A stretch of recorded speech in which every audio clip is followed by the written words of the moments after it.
What's going on, everybody? It's the Nerd Talk crew back with another episode of Nerd Talk. We're episode 156. I'm here with my awesome co-hosts, Tyler, and Kevin is back. What's going on, Kevin? I'm so sorry. Before we left, I kind of like cut you off while you were talking. I'm so sorry. I like literally like cut you off as you were saying things, and that's very rude. And I want to say while we're live, I apologize. But how you guys doing? It's been a while since I've been here. It's all fun. The past 4 days have been fucking hell, brother. Feel like my head has been in a tornado. But you know what? The semester is finally over. I can finally breathe. The air smells cleaner and food tastes better. That school is finally done. I can finally breathe and relax a little bit. Oh, yeah. But now life is upon you. Life is upon you. And now the new journey begins. Yes, life. But no more school. Yeah, phase 2 begins. I'll face anything if it Phase means 2. no more school. Yeah. If everyone doesn't know what we're talking about, Tyler and Kevin both graduates within the next day, which is awesome. Congratulations, you guys. You guys, to get through college is, I know it's a stressful thing, but you guys made it through. A lot of people just quit, but you guys made it through, and I'm very proud of you guys, man. But yeah, we got an exciting day today. We got 2 topics we're talking about today. So let's go ahead and just get right into it. First off, we're talking about, of course, The Last of Us Season 2, Episode 7. And the finale, man. Now we got to wait 2 years until what happens next. Obviously, we've all played the game, so I know what happens next. I'm not one of the ones that like, oh, I don't know what happens. No, I know. Well, they can change things. I know what the initial story that Neil Druckmann told in the game, so I'm not upset because I can go play the game right now and finish the rest of the story. But let's go ahead and talk about HBO Max's version of Last of Us Season 2. I want to give my overall thoughts of the season before we dive into Season 7. Do you guys want to do that? Do you guys want to give overall thoughts of the season, how you guys thought about it? I'm going to start first. I fucking loved it. Yes, there are flaws. Yes, they did rush things, but it's a show. It's not a video game where we have go through gameplay and the gameplay slows the story down. We have to get through some of these moments. But I absolutely loved it. I thought the performances were stellar. Even the additions they added to the story, I really enjoyed. The attack on Jackson, the way they did the flashback episode. I thought that was beautifully done. Instead of obviously in the game they sprinkled the flashbacks throughout the game, they kind of condensed it to one episode. I actually really enjoyed that. The performances, man, we got to give it to these actors. I think they nailed the performances of all of these characters, man. I mean, I don't know what else to say. I think they really did a good job. Come on, Emmys, go ahead. There's some nominations have to come from this show because I think everyone did a great job. But yeah, overall, I really enjoyed the episode. I really enjoyed the season. Episode 7. I know I fucking loved it. I love the way it concluded. I love just certain aspects of certain ways they drive the story. The way they did the end of Ellie's part, I think they did it really, really good. Some of the line delivery, just the set design, just the tension building up to that moment. I think they did a great job with it. And yeah, so that's just my overall thoughts on the season and the episode. Oh man, 7 weeks, huh? 7 weeks flew by, huh? Yes, it did. It really did. I love when we review every episode of something. It makes us feel accomplished when we get to the end, especially Daredevil, because we did like 3 whole streams on top of talking about every episode for it. We did a live watch. Yeah. Oh man, The Last of Us. Oh, they ruined my favorite game. Oh, the adaptation sucks. Oh, Bella Ramsey can't act. Oh, you fucking people. Last of Us Season 1 was a season of television that I enjoyed, but was very disappointing for me because they took liberties I did not appreciate. They put the infected on the back burner for absolutely no good reason.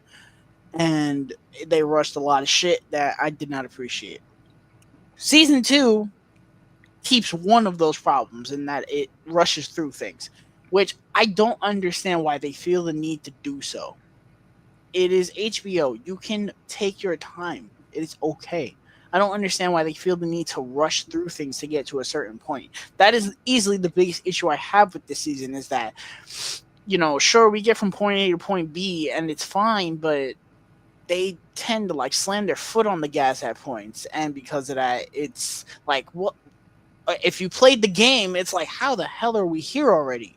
But it is what it is. Other than that, I absolutely love this season. I thought it was light years better than for the first season. I thought the acting across the board was incredible. I thought the action sequences were phenomenal. The effects and technical aspects were amazing, and every single change they made from the game to the show, I thought was for the better. Everything involving Abby, I loved, which says a lot because I hated this character in the game. It's to the point where she shows up at the end of this episode. I was like, I need season 3 right now. I need it because they've done a good job at humanizing Abby, and I'm very excited to see how they adapt Abby's part of the game. The issue that I kind of have with this season is that it does feel like, while again I like the season a lot, but it does kind of feel like they wanted to get to the end of this as quick as possible so that way they could get to Abby because they're the most excited to adapt all of Abby's stuff. It really feels like that. And I said this like 4 weeks ago that I was the most excited to see Abby's stuff over Ellie's stuff because Ellie's stuff in the game, that's most of the stuff that nobody has a problem with. It's all the Abby stuff that everyone's worried about. And that was the part of the game that I was most excited to see adapted. I guess they share that same sentiment, but the problem is you shouldn't sacrifice the first half of the game just to get to the stuff you actually want to do. It feels like to an extent that, oh yeah, we did Ellie stuff because we had to, not because we wanted to. So, yeah, the episode itself I thought was great. The beginning was a little slow, but it picked up, and the ending was fucking amazing, and I loved it. I don't really understand why everyone hated this season. There are several people. I understand why casual viewers might not like it. They're basically reflecting how we felt playing the game. Right. But people who played the game, I don't understand this outrage that they have. I think the outrage is fucking ridiculous, and I don't get it. I sat through these 7 weeks absolutely pretty much loving every episode. The only episode I didn't really care for was the flashback episode. That was it. Yeah. But even that episode was still a good episode for what it was. It's just, to me, putting it at the tail end of the season stopped the momentum of the season, which I didn't like. I can agree with that.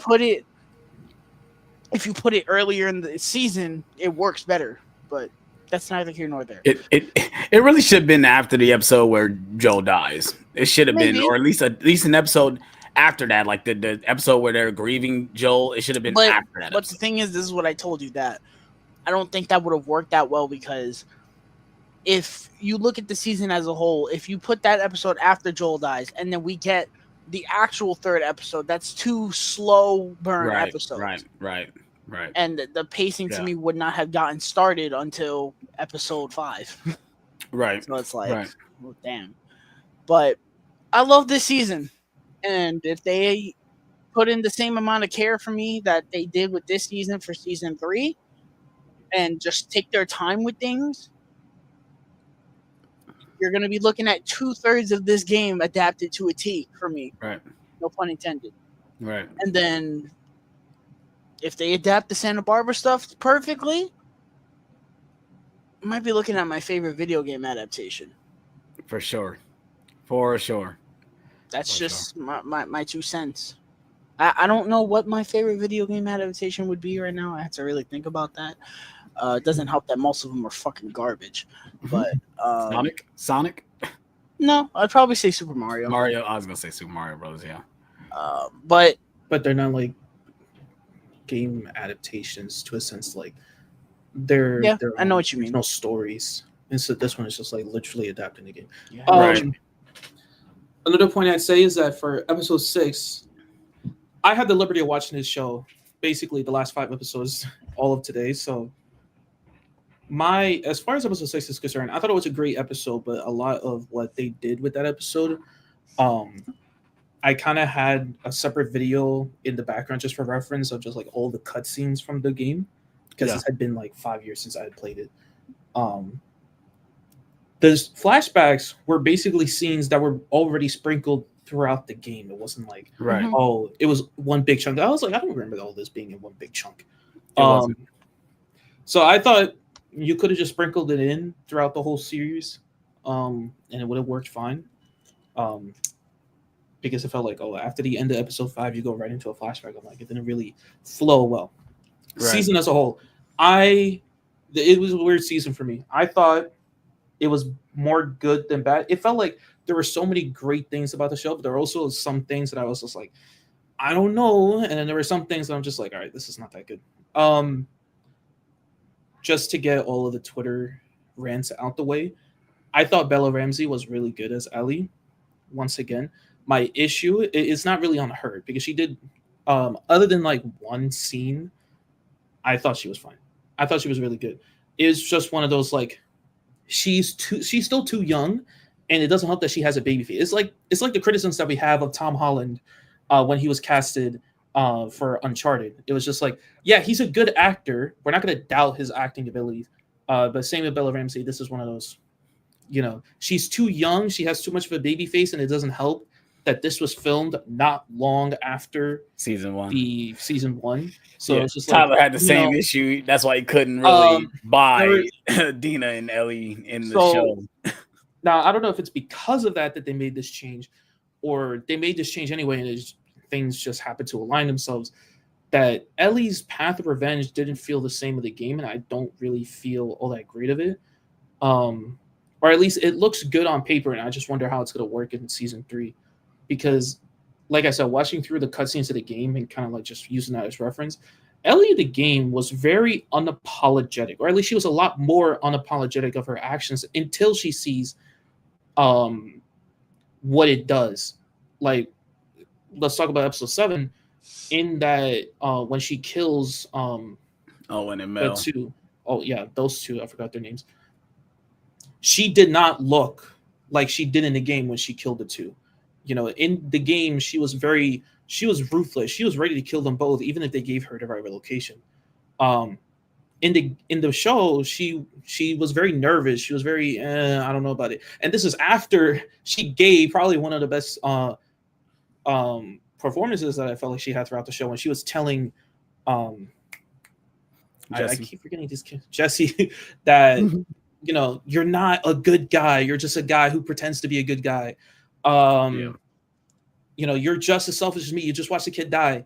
So, and I was just like, well, how do you go from that really ruthless, red-eyed, going after Abby, and then you go to this? So I was just like, it's very weird how contradictory some of the scenes felt with Ellie, which is why some of the things felt like we're not flowing very well. I can see where they're going with her. I just wonder how it's going to land in the second season. I told Tyler, I was just like, I can see the changes they're making with Ellie. I can see their vision with Ellie. I just don't think that if they're going to go beat for beat with the story in season 3, I'm just not sure it's going to land as well as you guys probably think it will. Other than that, it was very good. The season as a whole, I fucking loved it. Episode 2 was by far my favorite of the series.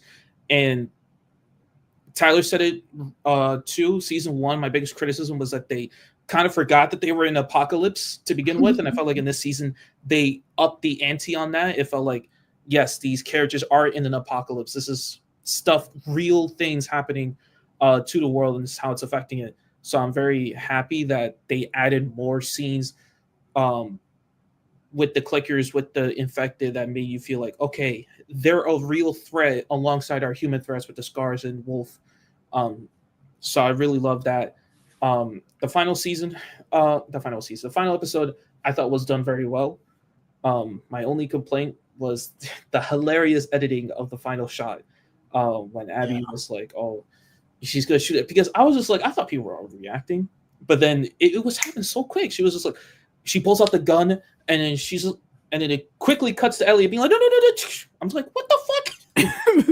And I guess that's the I point. didn't. But in the game, that doesn't happen in the game. Clearly, does it? I was I I wish they was didn't do that. I was so I wish locked they would. into it that I didn't notice. It wasn't until I rewatched it I was like, oh. Yeah, I kind of wish Uh, they did. I kind of wish I they didn't watched do it. that because It in was the just like, game, it's not like that. You it just see didn't cut her back to say, Ellie. It was just like, yeah, oh, it she doesn't. said what she said, and It just boom. yeah, it's just Abby saying you Um, freaking wasted it, and it just goes to black, yeah, and then we cut to Abby laying in her, it say Seattle Day 3 with Abby. Well, we get the flashback with Abby. Well, no, it cuts back to her when she's younger. Right, we get the yeah. flashback with Abby, where her Oh my dad, God, I mean, that I didn't which mind because I think that's we'll just be gonna getting open those up the scenes season in three. in Yeah. this third season. Um, Spoiler alert! If you guys have not the other played the game. change, the other change that just popped in my head was that in episode 4, I believe, when they were talking about they were pregnant, um, it it's kind of a one for one for me. It was more the sequence of events than the changes they made, because you talk about them going through such a horrific act, and you had a very tense scene with Dina and Dina said she doesn't know she's infected, and then she's going to her and she's ready to shoot her. She's in tears. I'm like, holy shit, what the fuck is happening? And Ellie's trying to like, listen, just watch me sleep, and you're gonna watch me wake up. It's the same person. Nothing changes, right? And then and then she wakes up, and then immediately they're just like, I'm pregnant. And then they start doing it, and then they wake up the next morning. I'm just like, what the fuck what are you doing? And then Ellie was just like, I'm gonna be a dad. I'm like, what? Yeah, That's the obviously other they change I changed was that kind up, of which iffy with. I like that change. I did because I don't like not getting to them doing it, but the reveal of Dina saying she's pregnant to Ellie, it goes back to what you said earlier about Ellie being a lot more ruthless in the game than she is in the show. Ellie is upset when she finds out she's pregnant. Yeah. There's a part in the game after you find out she's walking through the theater. She says she's pregnant, and she says it in a way that it's like, oh my God, like why is this happening right now? The Besides in the circumstances are show, she's not different. like that in the show. Yeah, in the game, I think circumstances were a little different, but again, I didn't really mind that she reacted a little less tense to that moment. Because like I said, the changes in the show was more just like, okay, she's a little more lighthearted, and she acts a little more bratty in the show than she's supposed to be. And I'm just like, that part's a little weird. That's why I felt like the balance of her ruthlessness in some scenes, like when she was chasing Nora, and when she killed Owen and Mel, and when she yelled back at Jesse, doesn't really contrast well with some of her lighthearted and bratty moments that she had. So that was one of my issues. It's not totally terrible. I just wonder how it's going to land in season 3, because she's supposed to marry Abby. But we'll get there when we get there. But yeah, that's just my own thoughts on the show. The episode itself for the finale, just on that alone, was really awesome. Like I said, again, the editing was weird on the final cut, but I felt like the season ended strong. It did feel rushed a little bit, because I was like, I know we're supposed to be halfway through the game, but it does not feel like we're halfway through the game. But yeah, other than that, again, really great episode all around. Yeah, for sure. Go ahead, Tyler. No, I like this show a lot. It's fucking like insufferable to talk about this show. Like I liked watching this show, and I liked coming on here reviewing it for you guys. I love when we have something to talk about. I wish we had more shows to talk about that wasn't just Star Wars or Marvel or DC, but it is what it is. But just after every episode, man, that was a pretty good episode. Go on Twitter. Oh my God, they fucking demolished my game. What the fuck are they doing? It's like, I think, like I said, this is the internet. They're going to go batshit insane for probably the dumbest things in the world. Yeah. I think that there is some level of validity to their points. I say some level because I just expressed my own concerns with this season. But again, and I feel a lot of it stems from Bella Ramsey, because this is just one of those stupid conversations that we have. And like I said, Bella, she was fine. but people are, like I said, people are blowing things way out of proportion. That's just making Yeah, it a I really mean, toxic space like, to talk about the show. me and Tyler talked about it earlier. I mean, like people make complaints about it being rushed and stuff like that. Like, we got to think about when it comes to playing a game than watching the show. Like, a lot of those moments you guys are talking about, they're being rushed. When we're playing the game, we're sitting there in those moments with the character Yeah, because we're controlling this narrative. You can stay in a scene as long as you want in a game. Besides, once you go through that door, that's over with. You can't go back. Like, we know what moments those is. Once you open that door and you close it and yeah. you lock it, you're not going back. Then your story progresses. So like, and But I in the show, get you it. don't have that exploration Yeah, we of don't just like, have the expiration. We you don't get to see have the that. little secret Right. files, secret Nah, photos, bro, exploration. these geeks want, a whole episode of people going through a grocery store, opening a drawer, and there's nothing in it. And, Yeah, I mean, oh, I mean, look, I found a nail. and trust me, I would love those moments like in the game when you're in Seattle. Like you can explore a lot in that part, and I love it. Like there's a part where you go into a bank vault and it's literally frozen in time because a heist was happening. A heist was happening during Outbreak Day. That's awesome to go to that moment and see that happening. But I don't technically need it. They could do a deleted scene. I would love to see if they did like deleted scenes of stuff like that. But I don't need that to be in the damn. If it's gonna like halt the story, I don't care about that. Let's go ahead and move on to where they need to be. I mean, let's thank God. Shit, like I know most people was scared for Shimmer, but clearly Shimmer made it alive. But I mean, that moment didn't need to be in the show because I mean, there's a lot of things that happens after that doesn't happen in the show. There's a character that's involved in that moment that's not in the show. So I mean, stuff like that wouldn't have made sense for it to happen. It would have been an exciting moment to see, but I don't think it made sense with what they were doing with the show. So for people complaints about this, yeah, you have every right to your opinion and feel how you feel. But to me, I would say go back and watch it again. Go back and give it another watch because I feel like they did a real decent job with the way the way it's plotted out. Like we all didn't think that it was going to be the exact moments like how they did it. Like whoever thought they was going to kill Joel in the second episode? No one thought that. They thought they were going to wait to do it. No, they did it in the same order as the game go. I kept coming on here saying that they weren't going to do it. I didn't think they were going to have the balls to do it. Exactly. And to me, I said it. I said Neil Druckmann's not going to change the story. If you guys think he's going to change this story, you guys are wrong. Neil Druckmann told the story he wanted to tell, or he wouldn't have released Last of Us Part 2. Like, come on, let's be real. He wouldn't have released it. The thing with this is that, the HBO, they're going to take their sweet time making season 3, and I'm assuming season 4.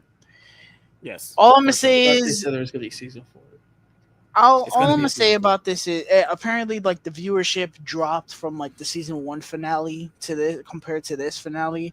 All I'm going to say is this. You made your bed, and now you got to lie in it.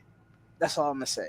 Yeah, but you got people like Sean Chandler said he was upset after when Joel died. I say, I want to ask, did you play the game? Like, did you play the game? Like, I said no. Because, right. So I think this is the thing, right? And this goes back to Bella Ramsey. Again, nothing against her as more of the casting directors. Pedro Pascal is the king of this show, right? Yeah. Nothing will change about him. Yeah. Everything that he did in this show in season 1 and the 3 episodes he was a part of in this show was fucking phenomenal, to the point where people were so attached to the character that when he died, same as us when we played the game, we were just like, he died off so early that it's just like, well, how am I supposed to care for these characters? And that's what the game did try to do. I felt like playing the game for the first time, my main complaint was more on having to play an entire half with Ellie and then having to play another half with Abby, and I was just like, all right, that's dragging it on. But as far as this show is concerned, again, Bella Ramsey has not gotten a well-received reception with the fans. And because of that, now that you kill off Pedro Pascal's character, it's just like, well, I'm not really attached to Bella Ramsey, Yeah. So viewership is going to drop that way. Again, is it fair? No. It's especially not fair to Bella Ramsey, right? For sure. Like I said, I think there are qualities about her in this show that has worked to perfection.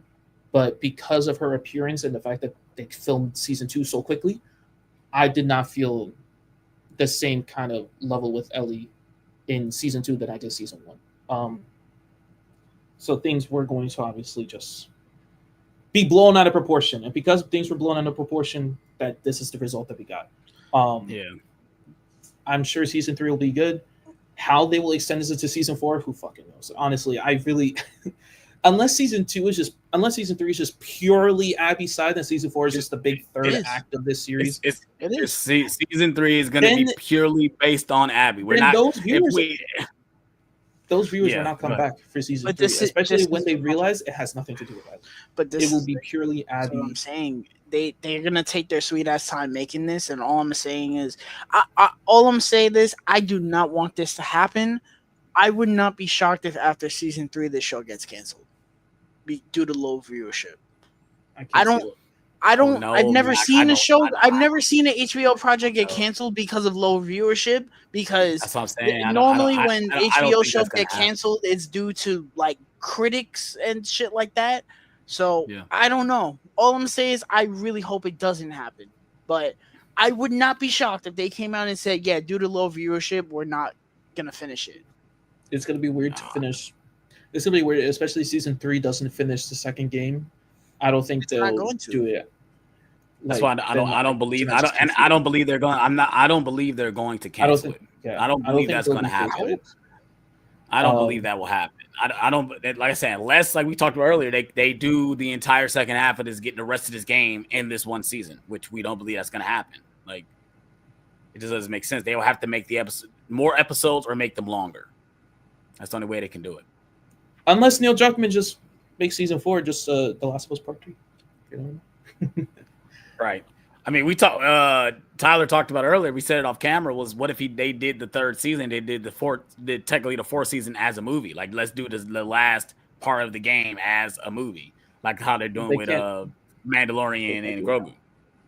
Yeah, they can't. Which I said they wouldn't do that because I don't know. That's not really HBO's thing. I mean, real talk. I feel like they should have just did that shit with Game of Thrones. But I mean, we got season 8.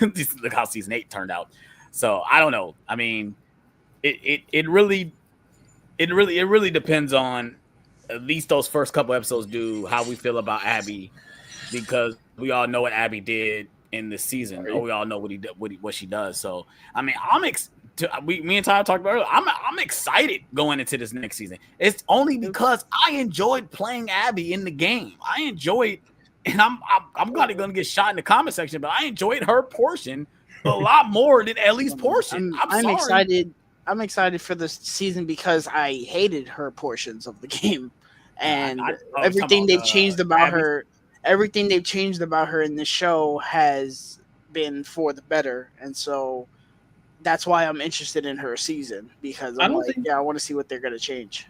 I don't think they changed too much about her. It was more they didn't, but they changed just enough to where it works, and they humanized. But it was just more in context. I don't think they changed anything about her character that would make her more appealing to viewers in season 3. It's just more or less like, now instead of the game, her revealing her motives right off the jump is a very big change that to me resonated as a viewer, because they made it to where I understand her from the jump instead of having to wait. Yep. God knows how long to find out her motives. I think that I feel like they had to do that. They was not gonna make the casual viewers wait for her motive. Yeah, they were just gonna allow her to come in and kill Joel, and we all sitting here like, why hasn't this been answered? Like, why hasn't this been answered? Because it wouldn't have been answered if they did it the way they did it. We would have to wait another season to figure out why Abby killed Joel. Who wants to wait that long? I wouldn't. Now, as a casual viewer, I definitely would. Now, I don't think it was still a good change, because I think it would have been a prettier change if they put the motive. If they didn't put the motive in the very beginning of the show, but remember when Nora in episode 5 said, she said she was, the doctor was Abby's dad. That would have been pretty fucking insane. That would have been a nice reveal for sure. They make it seem like it's a reveal, but the reveal is she knows. Yeah, like she already know all this. You're telling me stuff I already know. That's the reveal. Well, yeah, but she said she already knew about the doctor thing. She didn't know about the right. I mean, knew that Joel killed everyone there. She didn't know the doctor, the connection.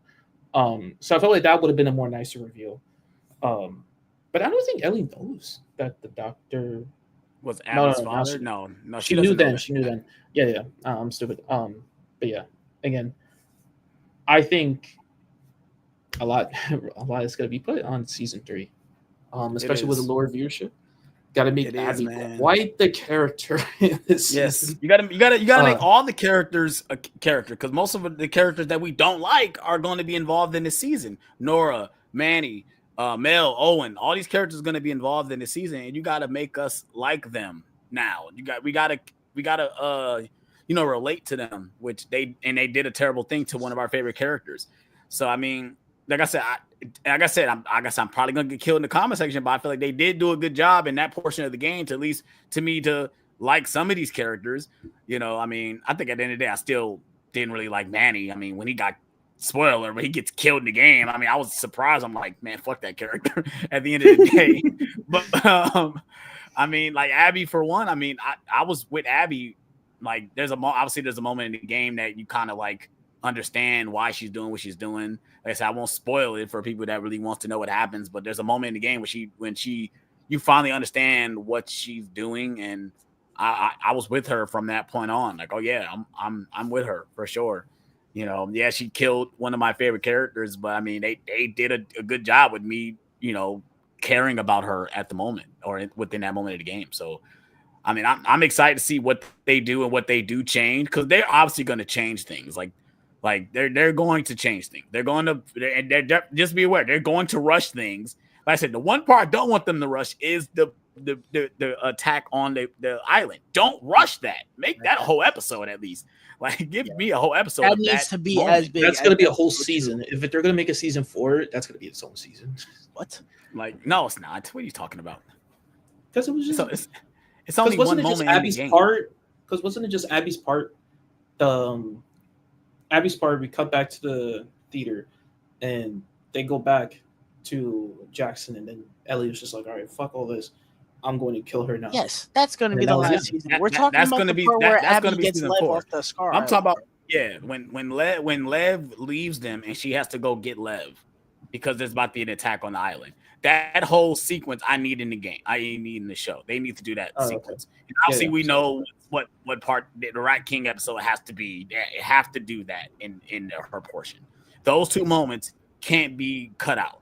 They have to do those moments, because in me, those are the most highlight moments of her part of the game. And there's another part where she has to literally like climb a building. That part needs to stay in the show too. So I think we need to see. No, get that shit out of here, bro. I like that. I like that moment. Nah, that shit felt like it was 30 hours long. I'm good on that. I need that moment in the game for sure. In the show, I need it. Well, I need it. But yeah. So yeah. You guys got any more thoughts on season of Last of Us season 2 in general? Since now it's over. It's crazy that it's over. You got one HBO Warner Bros. Please release a steelbook when you announce it, because I want a steelbook for it. I want to wait. Did announce it. It's terrible. Oh well, that's upsetting. Send it to the chat. AJ sent it today. It's nowhere near. Yeah, it's nowhere near as good as the first season steelbook. I didn't even see it. It's a confirmed artwork. Mm-hmm. Oh wow. Well, I'll look at it when I get my phone. My phone is not even nowhere near me at the moment. So, but yeah, that's our thoughts on The Last of Us season 2 and episode 7 as well. If you guys have watched The Last of Us, let us know what you guys thought about in the comment section below. Did it disappoint you? Are you excited for the next season? I mean, I am. When I see Abby walking out and see that football field, it's like, oh my goodness, like they're really doing this. Let's get it. Away we go.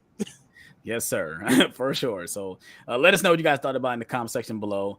Now let's go ahead and move on to our main topic of the day. And of course, we're here to talk about Mission Impossible, The Final Reckoning, giving our spoiler thoughts on the movie.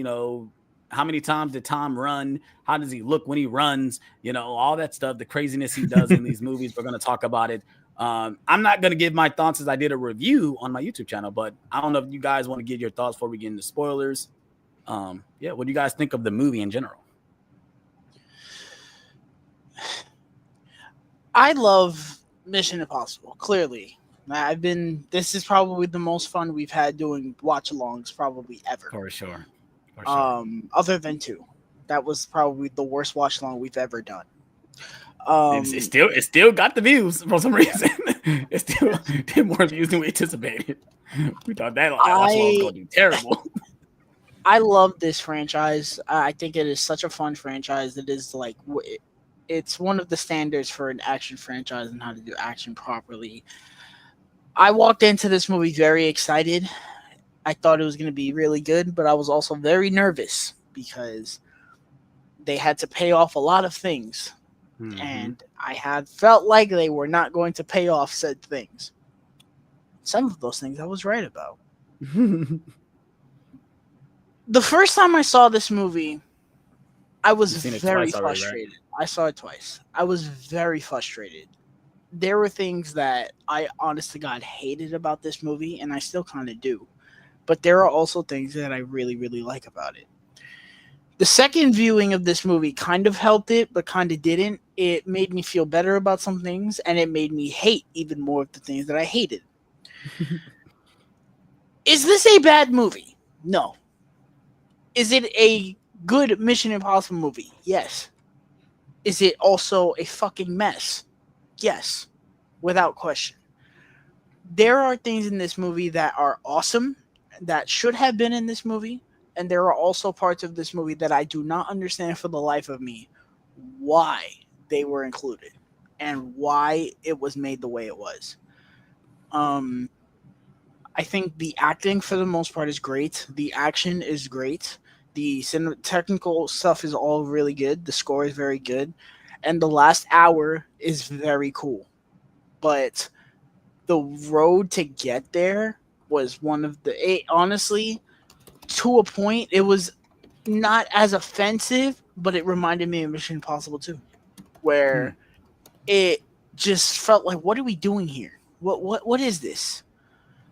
It was just kind of a slog to get through at points. And it's unfortunate because I love Dead Reckoning Part 1. You're gonna see later. I love Dead Reckoning Part 1. And this movie does not affect how I feel about Dead Reckoning Part 1. But coming off, it'd be like if Infinity War was as good as it is, and then Endgame was like, yeah, it was a mess, but it's cool.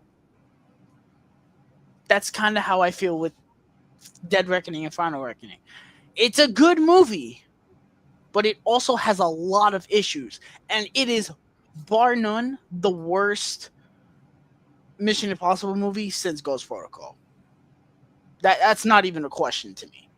It is it is one of the messiest Mission Impossible movies. That's not two. Which is a shame to say. And I don't know what happened, but this movie has serious problems, which I don't understand why. But it is a solid movie overall, but it's got a lot of issues. That's where I'll leave that for right now. Kevin? Okay, so that was fun. I still enjoyed it. This was awesome. I think I don't know if this is the messiness that he's referring to, but a lot of my gripes about the movie comes with two main things, and it's not really like two main things. It's really one. The first act, actually not even the first act, the first and second act combined had so much unnecessary exposition and explaining that it drags this movie a lot. Literally from the moment that's the mess you talking about. From the moment the cabin got invaded, which was a little before the submarine sequence, the moment the cabin got invaded and things really started getting moving on that part of the mission, that's when this movie took off. I thought everything landed still very well, and that's when the movie truly became one of the best action movies in this series. I loved everything about that. Everything before that point was so much unnecessary exposition. It literally already shows in the first portion of the movie when he gets a voicemail from the president saying, "All right, you've done, for the past 30 years, you've done everything you can to make sure this planet stays safe. Nobody knows who you are. Nobody really knows what you've done, but just know everyone here helps. Now, please, give up the key. Give us the key." I'm just like, well, what the fuck is this? I mean, for that one, I forgave because I was like, this is the final movie. You gotta like really give it to the audience. Like, yeah, this is the fun. This is it. We're done with Mission Impossible. But then they kept doing it where they kept explaining a lot of the points. I watched a recap of the Dead Reckoning because it was like the day I went to see it was like a spontaneous purchase. So I was just like, all right, time to see what's going on, right? I watched the recap. Honestly, I probably shouldn't have watched the recap because the movie gave it to me anyway. Yes. They explained everything that happened Yes. in the first movie. They pretty much explained it all while trying to sound revealing. Where they're just like, not just explain it. We saw them. We saw the moments. Yeah. They're just like, hey, here's a recap of the movie in case you forgot what happened last year. Because I was just like, well, it's been just a year, guys. Like, what are we doing? We didn't need 2 years. 2 years. 2 years? Fuck. Okay. 2023. I thought it was last year. I mean, the point still stands. It's only been 2 years. It's not like it's been like what we're experiencing right now with the Batman. Like if the Batman Part 2 started off with a whole recap of the first movie, I'd be like, all right, fine. It's been like it would have been 5.5 years by that point. But this one, it's only been 2 years. Most of the audience should be fine with it. Gabriel, I thought was a weird villain. The whole villain thing, I thought was weird. Because the main villain is the AI, and it's apparently taking control of itself much more than it did in Dead Reckoning, to the point where it can control all these nukes and fire them off at each other.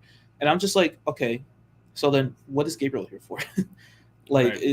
They try to pull this thing that I've seen a lot of movies do, or a lot of media do nowadays, where it's just like, oh, your actions and your character is so predictable that even AI can tell what's going to happen next. And that's what the AI has been using to their advantage. So I'm just like, okay, so again, I don't know. A lot of it seems weird. Of like the end part. This is where I get to movie spoilers. Sorry, Alex.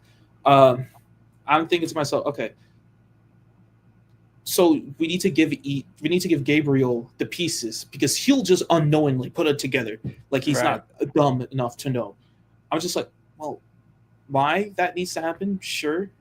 And then it became a race to just get the poison and pull. I'm just like, well, you should have just ran with that in the first place. We didn't need all that pretending Gabriel was all this important being. Like, just leave him as it is. I don't want to delve too much before it becomes a ramble. I thought this was a really good Mission Impossible movie. Just a lot of the dragging they did in the first half of this movie was really unnecessary and just really boring. I was like dozing off at a point in this movie where I was just like, yeah. But then he actually picked up. I woke up and I was just like, all right, good movie. But again, that's my thoughts. I think this is still a very good movie. In the Mission Impossible franchise, it's still a worthy finale. The ending, the final act is like literally, like I said, the second half of this movie is very much a final reckoning. This is the final Mission Impossible movie. We are done with this franchise, and it was a well-deserving send-off.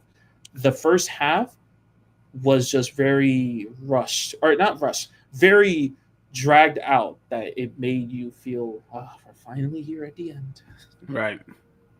For sure.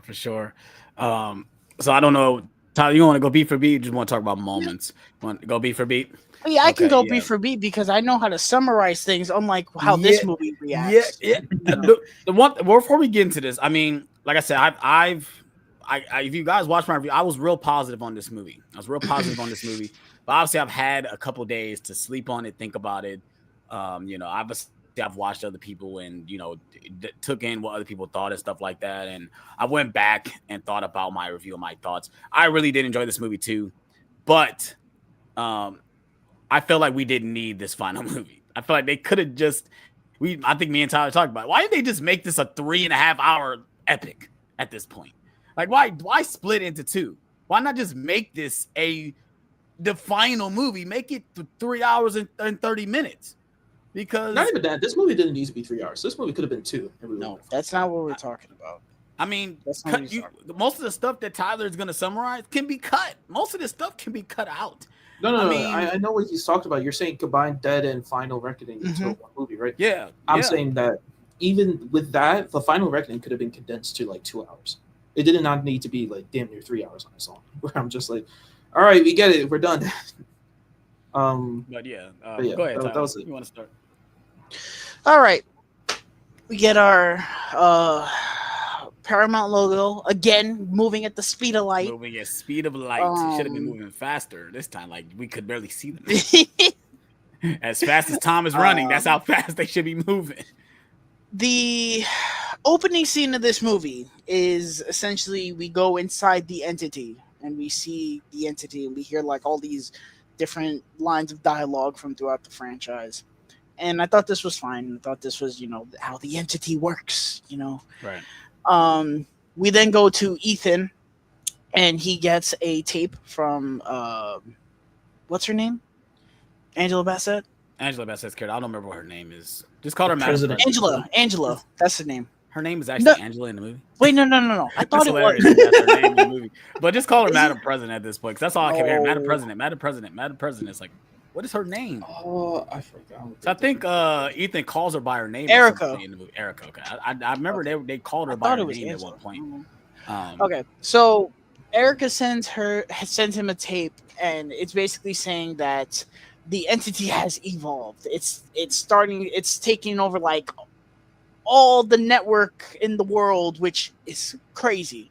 And she's basically this is 2 months after Dead Reckoning, mind you, too. Mhm. So we know it's been 2 months. and she's basically saying like, yeah, it's threatening to take over all the nukes and start nuclear warfare across the world. And she's like begging him, like, bro, please come back. Like, I need you to come back. And we see these excessive flashbacks of the entire franchise, which here I was fine with it. I think it went on way too long in this scene. Though. But I was like, okay, it's the first scene. You want to emphasize it's the final one. It's the final one. Yep. Sure. So then after this, Ethan meets up with Benji and no, I think it's just Benji. And they end up going to this like do they meet up with Luther first before the gala thing? Yeah. I think they do. So Benji so him and Benji end up meeting up with Luther, who is in this underground bunker thing, and we clearly see he's sick. How? This is one of the issues I had with it. So we had to figure out like Luther is already dying. So spoiled. Obviously I'm speeding up, but when he gets to the moment where he dies, like, does it really matter? I feel like he's already sick. This is okay. So I think there's an easy fix to this. So in Dead Reckoning, before the third act starts, he goes, "Oh, I need to go somewhere where I can work remote, off the grid, blah blah blah." Right? This could have been that place to where he was like, I'm going to hide from Gabriel and the entity and blah, blah, blah. And then we get to this movie and it's like, oh no, Gabriel caught up to him. He found him, places the bomb there. The same thing happens. That's such an easy fix versus, no, he's just magically sick now and dying. Yeah. Like, I don't understand that. Yeah, it didn't make sense to me that because remember we said when we was watching the trailer, he's only in like, you can tell in the trailer he's only in this scene, so he's not that much in the movie. But I say he has a hospital gown on. Why? Like, it's weird that he has a hospital gown on. And I'm like, I don't know. Because I feel like it was such an easy fix, and they're like, no, he's just sick now. It's like, okay, I guess. Which is not the first time I said okay, I guess in this movie. So, Ethan and Benji, they end up going to this like gala thing, and Benji's like, I don't think this is a good idea, you should get out of there. And Ethan's like, oh, shut up, we're gonna be fine. And he runs into these agents, and the agents they threaten to take him out, and then Grace shows back up, pickpockets their guns and their walkies, and they knock out the agents, and then they get ambushed, they get taken out, and then Ethan wakes back up and him and Grace are captured, and we get Gabriel, our good old buddy Gabriel. I want to take a pause right now and say, when I'm watching the movie in the theater, I felt like I was being hit with whiplash in these moments. Because, okay, we meet up with Luther, then we automatically have this gala. I'm like, did we even talk about going to this moment? Like, I felt like we just like went there without any explanation of why we're here at the moment. No. And then Grace just immediately just shows up. I'm like, okay, is this all part of the mission at the moment? Like, what are we doing? and then they get knocked out and out of capture. I'm like, okay, It's what weird just because happened? they make it seem like, oh yeah, she's there by accident or whatever, but he's Yeah, not right. reacting to it. He's like, oh, you're here now, cool, all right. So it's like, Right. was she supposed to be there? Was she not supposed to be there? I don't know. Right. But Because it looks like he's not supposed to be. It looked like he's not supposed to be spotted because he's yeah, reacting like, oh shit, they spotted me. mhm, It's weird. I don't know. Then we get our good old buddy Gabriel, the mysterious villain from Dead Reckoning Part 1, who was connected to the entity, had such a large part in Ethan's past. We don't even get the explanation to his past with Ethan. This may be the worst villain I've seen in a movie in recent memory. I can't tell you the last time I seen a movie with a villain this bad, bro. This has got to be the worst villain in a blockbuster in recent memory, bro. Of which I'm supposed to take serious. And I'm not. This is the worst villain in a major blockbuster that doesn't include a Sony Marvel movie. Like this is how bad we're talking right now, bro. This dude shows up. He's not intimidating. His line delivery is fucking atrocious and robotic at that too. Yes, it is. He is not a threat to Ethan at all. They give him no more development in this movie, which is beyond me because they gave him barely any in the first in Dead Reckoning Part 1. I don't understand what was the. It's like they set him up in Dead Reckoning Part 1, and then they heard the reception to him from everybody, and they're like, nah, we're not gonna try. Why are we gonna bother if they don't even like him? We're just gonna make it that he's not in the movie until the end. Oh my god, what? Like I don't get that, bro. I don't get it. This dude is horrible.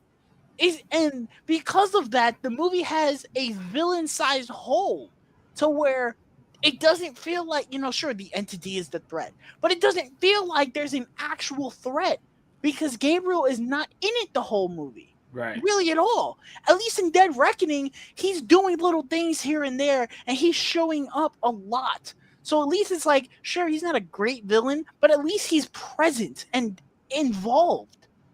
And that was one of my biggest issues. It's like they're doing all this shit, and I'm like, I get why it matters, but why does it matter? Or like, basically, like, what is the threat actually? Like, what is threatening them? It didn't feel like anything was actually threatening them other than the fear of war and the fear of the entity. I don't know. Anyway. We get this scene where Ethan's like, "Oh, Grace, they're gonna do whatever to you. Just tell yourself it's just pain." Blah blah blah blah. And Ethan and Gabriel's like, "Oh, but I know the way I can hurt you is by hurting her." And Ethan pretends to have a cyanide capsule, whatever it is. I think it was just fake because he bites down on it. I think it was just fake. It was fake. It was supposed to for them to get him loose so he can start fighting them. So he starts fighting them. Him and Grace take out these guys, and then we get this weird fucking thing where he like beats the shit out of these two guys like violently, but we don't see it, and we just see Grace like, oh my god, reacting to it. Oh my god! And I'm like, we've never done that before in this franchise. We've never done that in this franchise before. I didn't know if it was supposed to be a joke or something, but it was like so fucking awkward. I was like, well, it doesn't help that after that scene, they freaking, Ethan is like so hysterical in the moment, like, oh my god, they were going to kill you. I would never let anything happen to you. We need to go. Let's go. Like, it's like, why are you acting like this? Like, what the hell? Like, it was very weird. It was very weird, and it was never addressed again for the rest of the movie. Yeah, I don't know. Anywho, we jump into our intro.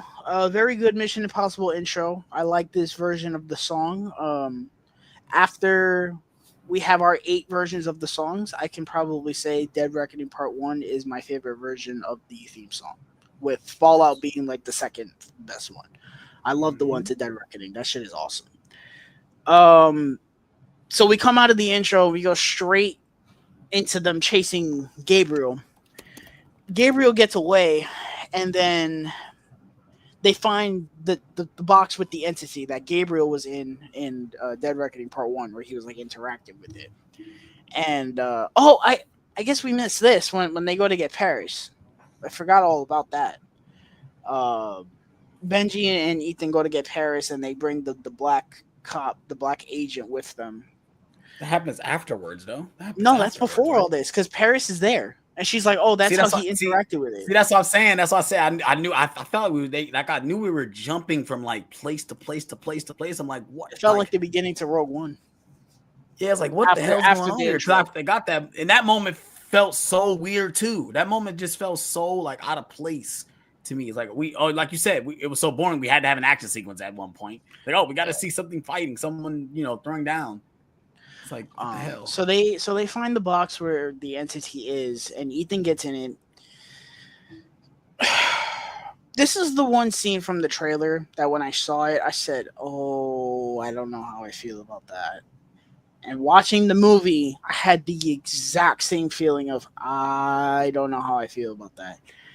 I feel like it was a scene that had to happen, but I don't think it fits Mission Impossible. I just don't. It felt like something out of the fucking Matrix or some shit.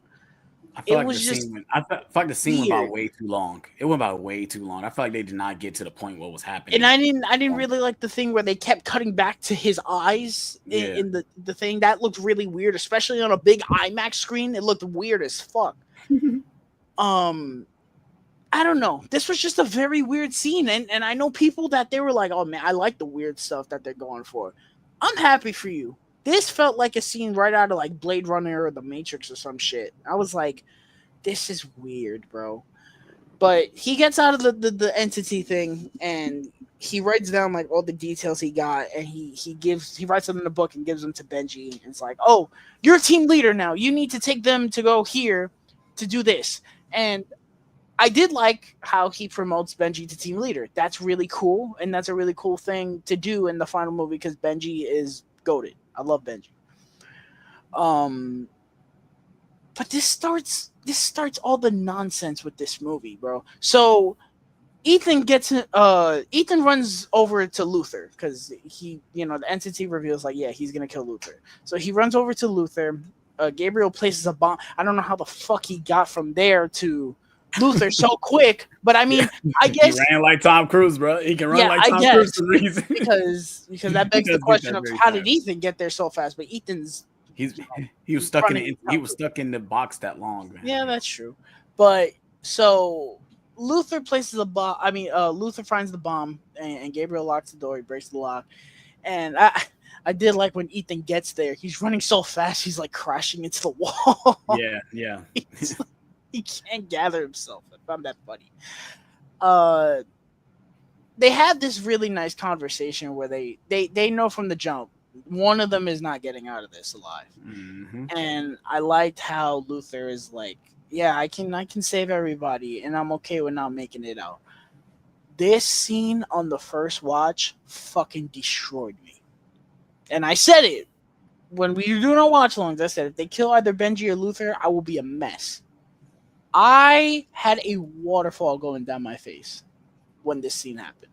I thought this was, how we got here is messy as fuck, but the actual moment I thought was very well done. Yeah. And I thought it was a nice little send off for Luther. I think I would prefer this versus, oh, he got shot in the field or some shit. Yeah, I agree because he had. I love the speech that he has that he knew he was made for this moment. Like, if he would go out, it would go out as a hero, and that's basically how he went out as, because that bomb, he said, literally can level the city. He's like, okay, I can make it where only this area explodes, and the whole place is coming down, and I'm okay with that because this is what I was born to do. And I'm like, man, this is heartbreaking, but it's funny because he's been there since the first movie. This is not somebody we met like in the fourth or the fifth installment. He's been there since the very first Mission Impossible movie. So that's why it works very well. So yeah. I thought it was very well done. It was a very well done moment, and my goat went out strong. That is one of the things this movie did very well. So Ethan ends up turning himself into the IMF, and they go. We cut to them arresting him, and we get a scene between him and I don't even know this dude's name. Well, The agent. we can say what the conversation is about. The reveal is that he is John Voyage's character. He's his son. That's his John son. Voight's son, which really makes no sense. But I mean, it was a reveal that it was one of those things where I was like, oh, I was like, that's cool. I mean, is it necessary? No, but that's cool. Do they do anything with it? No. Well, I guess if you want to tie it into if you want to tie it to the Dead Reckoning, where there's a line where he says, "Do you know who he is?" He said, "I don't know him personally. I know of him." And of course, why he would know of him is because of those situations he did with his dad. But to me, I mean, it's just to try to give this character more depth and something more for us to know. But if he was in it more, then it would matter. He's not in it more until the third act, and he doesn't even do anything in the third act. So it's like whatever. Whatever. He's there to criticize Ethan. That's it. Yeah. He's there to criticize Ethan. That's it. Whatever. So we get to the IMF, I don't know if it's the IMF, but no, this is where they're at. Yeah. It's like a secret bunker where they're like a whole bunch of government officials and shit, and they're going through his file, and they're like, I can't believe he did this. I can't believe he did that. I wish they would have. This is the one time that I wish they would have gone through the whole franchise. Like, you stopped the global virus from going down. Right. You swung from one building to another. You climbed the Burj Khalifa. Like, I wish this was the one time where I wish they went all in on the whole thing of, he hung from the side of an airplane. Right. Erica walks in, and it's basically a whole conversation of, why should I trust you? Because you need to trust me. Why should I trust you? Because you need to trust me. We get Nick Offerman in this movie as a general. Yeah, I thought he was great. He was cool. I want to see him do more serious things. I hope this is, it opens the door for him then. Yeah, I hope we had him with this, and I guarantee you they've been talking about Top Gun 3 a lot. Guarantee you he's in Top Gun 3. Oh yeah, for sure. I'm sure Tom watched him and says, "I need you in my next movie. I need you in Top Gun for sure." I hope this is one of those comedic actors that he makes that jump into serious stuff, because he was great in The Last of Us. He was solid here.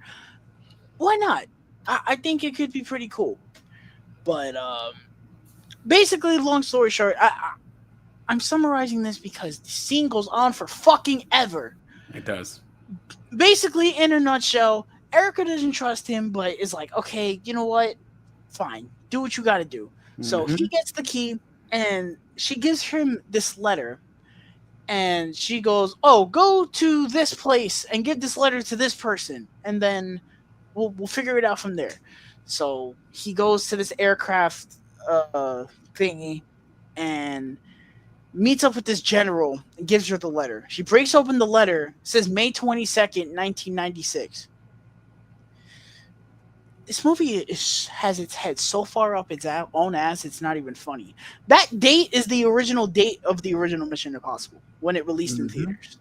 And it's so funny because I went to see it on May 22nd. That's all. Like, are they playing me? Like, are they playing me right now? And I'm sitting there. I'm like, okay. This damn seeing this movie. I'm like, okay. Is it a cool Easter egg? Sure. Why does it matter? Yeah, they never talk about it. They never bring it up. They don't explain what this date is.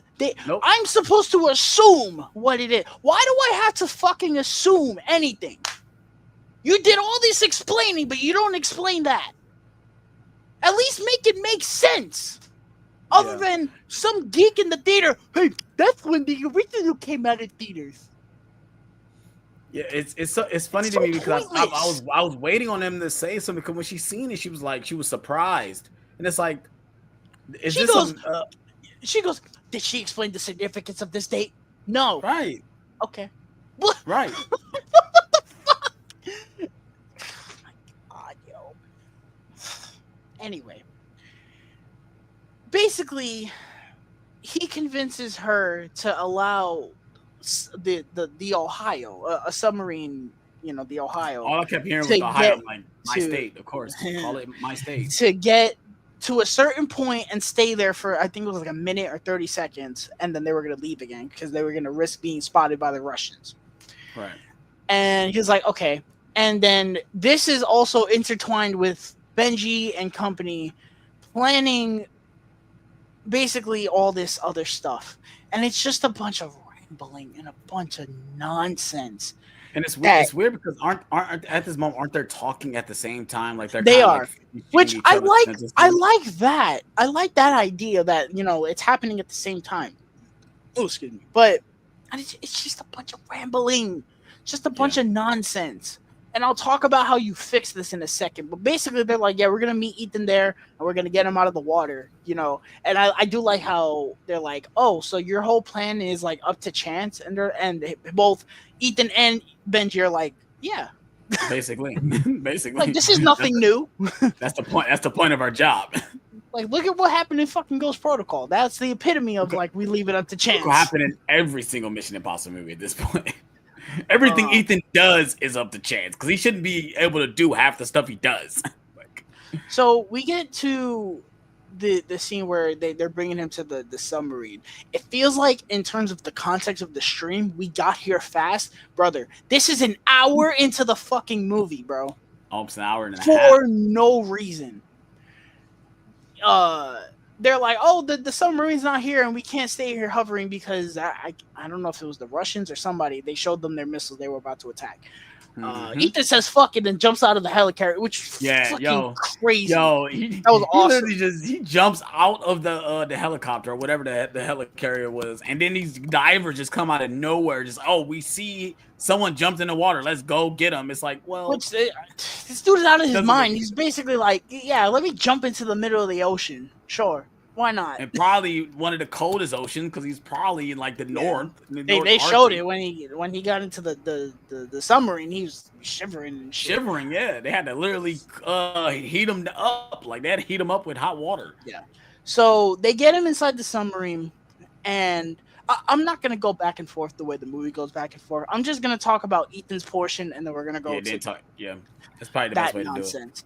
So we get to Ethan's portion, and they get Ethan in there. We get one of the people's played by Katie O'Brien, who I really like. She was great in Love Lies Bleeding. Here, that's where she's from. I knew her face from something, but she's also a Mandalorian. She was also an Ant-Man as well. She shows up in Ant-Man Quantumania. But I knew I recognized her face. Like it's Love Lies Bleeding. They gave this woman nothing to do in this movie. I don't think she was, bland. They just gave her nothing to do. She stares at Ethan in like every single moment. Menacingly. Like it's so weird. I'm like, man, she must really love looking at Tom Cruise. She just must be just very happy to be here because all she do is just. There's a moment where she like helps him put his thing on and then looks back at him again. It's like we know he's Tom Cruise. We get it. Like damn. So we get this the general. Who I forgot the actor's name, but he's from Severance. To which the first time we saw it, our theater erupted in applause. I said, "Did I fucking miss something?" Which guy? the black dude with the mustache. I didn't recognize him from anything. He's from Severance. I guess NYC is a big fan of Severance because they clapped when he showed up. Wow, I was like, I guess. I was like, oh, okay. I guess. Maybe I need to start watching Severance. I don't know. Right. I heard it's a good show. Yeah. He goes, you must be General blah, blah, blah. And he goes, you must be out your damn mind. Listen, hand over fist, he was the best character in the movie that was not a OG Mission Impossible character. Yeah, for sure. He was great. I love the moment he says, like, when he says we need to go there, he says, you came on the right damn ship. You came on the right ship. Let's go. Like, he was ready. You wanted to poke the bear? You came to the right shit, yeah. I like how he's telling him the plan. He goes, Right. What is the plan? What is the plan? He was great. So basically, they go over the plan. It's a bunch of rambling and a bunch of nonsense. But in this context, I was fine with it because this is the build up to the big submarine part. So I'm kind of okay with this. I was like, it's still very slow, but I'm okay with this because normally we get, exposition and shit before the big stunts and stuff. So I'm okay with this. This is fine. We always see different scenarios and stuff as they're explaining the Yeah. plan, which I do like that as well. Ethan he's on the treadmill, I guess, getting his lungs in shape or some shit, whatever. And this random guy attacks him. And I love how he sees him. He drops down onto the treadmill and goes flying back. I was like, that is so fucking cold, bro. I love it. And he's Very like, Ethan wait. thing to do. He goes, wait, stop, yeah, stop, and then he kicks him into the screen. He's like, what is this? He goes, the entity needs to live, and he's like, you spend too much time on the internet. Yeah. The fight ends when Katie O'Brien comes and hits him with the thingy, and then that leads into the summary part. So we jump to Benji and Grace and Paris and the other twerp, and they go to this cabin in Russia, and we find Langley, right? That's his name, Langley, from the original, from the first movie. And it was nice to see him. It was cool, but the movie makes it seem like he's such a prominent character. Yeah. And he's a tool. And listen, I'm gonna keep it a buck with you. To me, he's the guy that they put on the toilet when they did the heist in the first movie. Yeah, that is my significance to him. He sat on the toilet, or he was throwing up in the toilet while Ethan was still in the dock list. He got fired for needing to go to the bathroom. Well, he technically didn't get fired. He got moved to a different position, which I kind of like that tie-in because in the first movie, he says send him to I don't know if he says Antarctica or Alaska. He says send him there because he made this mistake. The fact that he's been there for the past 30 years is hilarious to me. Like they actually sent him there. Just keeping up on the news, this motherfucker. Yeah, like he actually stayed there. It's hilarious because it's so funny the way the scene plays out because Kittredge is so on it. Like send him to Antarctica. Like it's so funny. But I like this reveal. I do like how he's not bitter. I like how I'm sure at first he was like, what the hell, man? But he's like, yeah, I found my life and I found the woman I love. I thought that was sweet. Life, yeah. I mean, if after 30 years you're being bitter, I'm like, all right, get a life, dude. I thought that was sweet though. This scene. This is the perfect example of a scene that does not need to be in this movie, bro. I would take all of this out. This entire sequence. You're talking about with the Russian team. I guess the Russian comes in just randomly. Take it out. This is just another reason to have an action sequence again. Figure out another way to find out the coordinates of the submarine or whatever. And just have it be that they have to meet him there and Ethan has to go to the submarine. It makes the movie flow so much better. This scene drags, bro. Take out Langley. Take out the wife. They don't need to be there, bro. They're extra characters to pad out the runtime, bro. Yep. They don't need to be here. This is the problem with this movie. You had Dead Reckoning Part 1. It does all this setup. And then we get to this movie, and it's an hour and a half of more setup that we don't need. Yeah. We get to the end of Dead Reckoning, and they establish the entity is in the Sevastopol submarine. You need to go there and do what you got to do to take it out. That's what it was so simple. And yet this movie is just so hell-bent on making it complicated. Yeah. That's the biggest issue with this movie, and it drags the movie for so. I was just sitting there like, what are we doing here, bro? And that's what goes back to my point where I feel like like I said, I'm probably the one that's really high on this movie, but this movie really did need to be, like you said earlier, it don't need to be 3 hours, but I don't feel like it even need to be 2 hours. Like I said, you cut all most of this out, and we like you said. I mean, we already got the setup in Dead Reckoning Part. Well, technically it was Dead Reckoning Part 1. We already got the setup for everything. Now we just need to get to the submarine. Okay, we need to figure out the coordinates. Now we just need to get to that, and then we need to get to the submarine. Like, Yeah, That I was think it. it was perfectly fine for them to say like, oh, um, there's there's another step in the way. There's another obstacle to get the coordinates to the submarine, and that's where I'm just like, all right, if it was as simple as taking the source code out the thing and destroying it or whatever, then sure, like then you need to find out where the submarine is, and that's not something that they have because if they already have it, these two movies don't exist. Right. I do agree they did drag it on for a little bit too long, especially when the coordinates he ended up just giving them up pretty easily. Um, I did like that it was just like, oh, it was on the other side of the world. Wait a minute, on the other side of the world. Well, if we just pinpoint on the actual other side of the world, ooh, the coordinates are right there. I'm like, oh, Right. that's cool. That was a fun moment. Like I said, a lot of that part was just dragged on for no reason.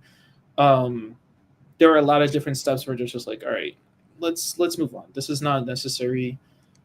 Um, I mean, and yeah, most of the stuff in the cabin, I think, like I said earlier, it's just a way to also bring on another action sequence because we got to get more fighting and gunfire in this part because there has really been none throughout the entire time besides the little fight with Ethan and the random guy. Most of the stuff Listen, there hasn't the really fight thing happening action wise. the This is an fight action was movie, by the way. cool. The fight was fine. But if you honestly ask me, other than Grace and Benji, if let's say Grace and Benji ran out of the house and the house exploded out of nowhere, killing everybody in that house, would you really have given a shit? Be No, real. definitely not.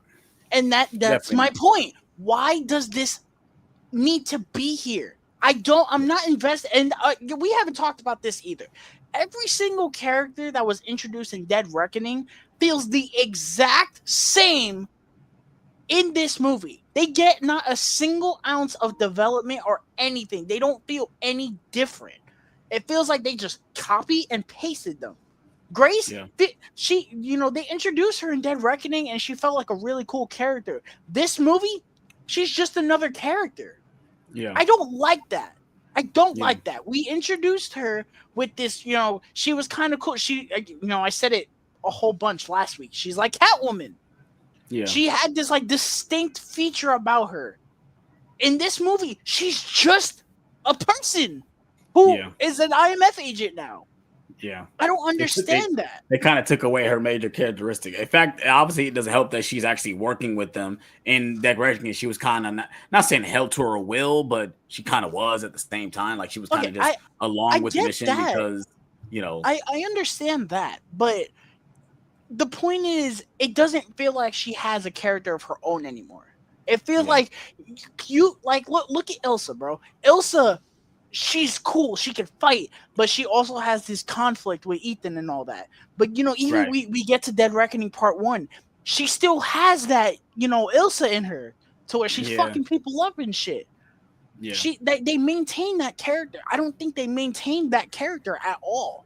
it's not yeah, it's not that they didn't maintain the character. It's just that Dead Reckoning was so much about setup and like setting up these characters that in Final Reckoning it was quite literally like the third act of the movie.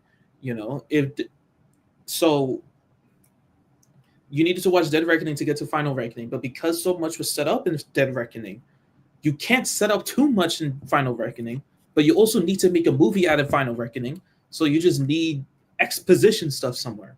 So that's why, especially Tyler, you said, oh, some of these characters don't feel fleshed out or at least maintained. It's because there's nothing more to say about these characters. Nothing more That's to say not true. about Elsa. There's nothing more I don't feel to that way at all. there's for me at least that's the case. There's nothing more to say that you haven't already done in Dead Reckoning to the point where you're just like, all right, we need to put things about them. I There's don't just like, well, there's something more to add about these characters because you're already at the point of this is the end. This is the I third mean, act. and the movie's already 3 hours long. I mean, the movie's already 3 hours long too. I mean, Bro, you as take out well. this entire cabin sequence and you give me more character development, I'm not going to complain about that. My issue is that all of these twerps from Dead Reckoning, they feel like a bunch of nobody. You swap Paris with Grace, not the characters don't change, other than one speaks English and the other one doesn't. Right. That's my problem. They feel like a bunch of nameless nobodies. If Yeah. I didn't have that setup, they honestly feel as meaningful as that third idiot that was on the team in Mission Impossible 2. That wasn't Luther. The dude flying the helicopter. I don't even remember that guy's name. That's my point. Name. If you didn't like, it's something that bugged me to where they went from like, oh, these are kind of cool characters to, well, they're there now. Well, Benji's the same now. I mean, but that's my thing is it doesn't help that we're spending most of the time with just exposition about the mission that it is to kill the entity. That it's just talking about the plan. We need to get here. We need to do this. We need to do this. We do this.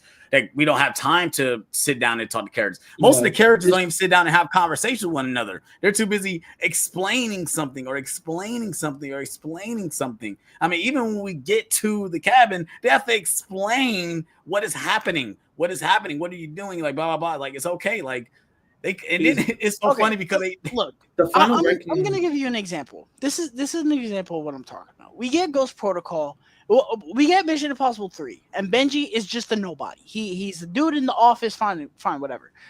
Ghost Protocol. Oh, I passed the field test. I'm part of the team now. Then we get Rogue Nation, and Ethan is like, oh, get away. Like, you're a member of the team, but get away. I don't want you in danger. And he takes charge. He says, no, I am not leaving. I am your friend, and I'm going to help you. That right there is them, like, that is a character progression showing, like, no, he can take charge.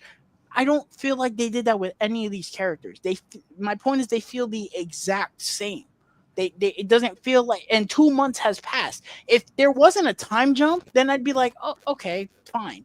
But time has passed, and clearly Grace learned how to fight and stuff. So clearly she has had a character change, but it doesn't feel that way. And that's kind of my issue with it, is that they're just people. Well, like I said, half of them I don't even know their names. Well, like I said, they treated Final Reckoning as a very long third act, where, like you said, if there was no time skip, you wouldn't have a problem with these characters not really progressing as much as they should.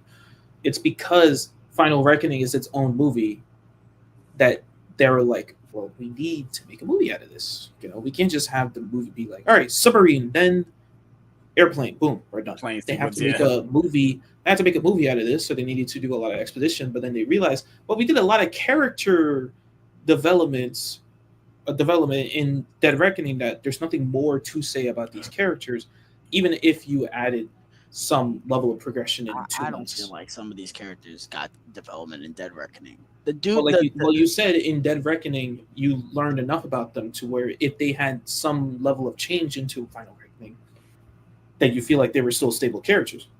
The main casualties of not being developed are, the agent dude that's with them, and then Gabriel. Because I feel like they just we don't learn anything about them, and they're supposed to be pivotal characters, especially in the third act when everything is happening. I'm supposed to care about them, and I'm like, I care more about the world than I do these idiots. So, I mean, to me, I mean, even like the guy that just comes on as the other agent, he kind of just comes on just because they kind of like plead him, like, no, you understand, the entity is this, we're living in entity's world, you need to come with us. It's just, he kind of just goes along with the mission just randomly. I thought when he shows up, like, there's a moment in the trailer he's with them, like, oh, he actually understands, that's why he's with them. No, it's just kind of like on the cusp that he is a part of the team. So I kind of agree with Tyler. I kind of wish I would have learned more about him, because he kind of just feels like he's just a part of this now. And then like, I guess when it comes to is her name Paris? Is that her name? Yeah. We'll just call her Paris. Or call her Mantis. Yeah, right. But like, even with her, it's like, okay, we understand that she's an assassin, and that's all really what she is. Like, at the end of the day, she's an assassin. I guess they try to see that she understands what's going on, obviously, because she's worked with Gabriel with engineering and stuff. But at the end of the day, I don't need to learn more about her, because all I know is that she's a murderer. She's an assassin. She's cold blooded at the end of the day. Because all she want to do is she want to kill Gabriel at the end of the day. She don't care about anything. I want to kill this guy. I don't care about anything. So I mean, I don't know. It's hard when you got like what Kevin said. This is a third act. This is the final movie. Why do we need character development? Well, this is the final movie. We're just trying to get to the end. in a slow pace, but this is the final one. So I mean, yeah, but yeah, Anyway, my point is, take this scene out. All this shit does not need to be here because truthfully, it does not change any of the characters really at all, and it adds unnecessary padding to the runtime. the random Russian guy shows up that look like every Russian villain on planet Earth. Like Whatever. I swear We he's get it. like We get an action sequence. It's cool. They get the coordinates to Ethan. Fine. Whatever. Morse code. So we get the submarine. One of two standout action sequences in this movie. I've seen a lot of people like, oh, so intense. Oh, I was on the edge of my seat the entire time. I like this sequence. It's just a case of I couldn't really get into it fully because I was like, well, he's not gonna die. It felt like they were trying to replicate the vault scene in the first movie, to where it was completely silent and every little thing was going wrong, which I like that. I liked how like, oh, the missiles were falling and shit, and the submarine was tumbling over. Like, that was cool. I just feel like it went from like this really intense and suspenseful scene to, okay, bro, what? And this is probably the first time in this franchise, other than when he comes crashing through the train in Dead Reckoning, to where I said, how the fuck is he alive, bro?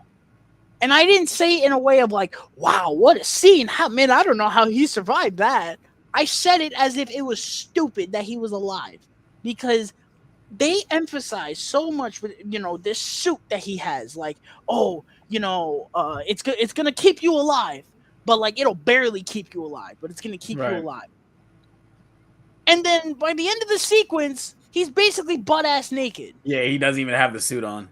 and I'm like, I how? can tell every single scientist is going to go on YouTube and say this is not Yep. possible. They should, Yep. because it makes no Like sense. it's like that. Like, God rest their souls. Remember that submarine that exploded not too long ago when they were trying to? They were like, Mhm. well, the pressure was so intense down there that this ship could not handle it, and that's why it crumbled up and exploded. So if that ship could not handle the pressure of being underwater, Tom Cruise can, apparently. Tom Cruise should not even exist. Yeah. He is That's why- like Thanos, reduced to It's- atoms. It's so weird because they try to make it sound like it's so like it's realistic that this can happen. But of course, I'm just watching the sequence as it is a Tom Cruise movie. That of course he's gonna have it be this way because he's Tom Cruise and he has to go through these elaborate things like going through the submarine. It's funny. I was watching it with my wife and I'm like, of course he gets into the sub and it starts turning. It's been sitting here the whole time, and he gets in it, and then start rolling. Like, oh, come on! I mean, like, listen, of course, it that's has to not- roll once he get into the. That's not into the that's not submarine. unbelievable because there's a lot of circumstances that he did going into it and all the things moving. The I'm not one saying AJ said was like, oh, when he opened the door and the water went in, like the weight was kind of making it the turn. weight I can see That's that. when I was like, I- okay. I can see that. I can the understand. weight kept that, on yeah, shifting. Then you had the scene of like, oh, all the missiles are just like it filled up Right, the room right. with the missiles. It had Which to eventually keep itself moving. I was tense through this scene. I'm not gonna lie, I was tense through it. I don't like underwater sequences all like that either. But I was tense throughout this scene. Like there's a shot where he got everything he needs. He's trying to get out. He's trying to get out, and everything is stopping him from getting out. Like he can't get through the door. He ends up going through a missile. like a missile Listen. launch tube. It's like what? And I'm thinking like, hold on.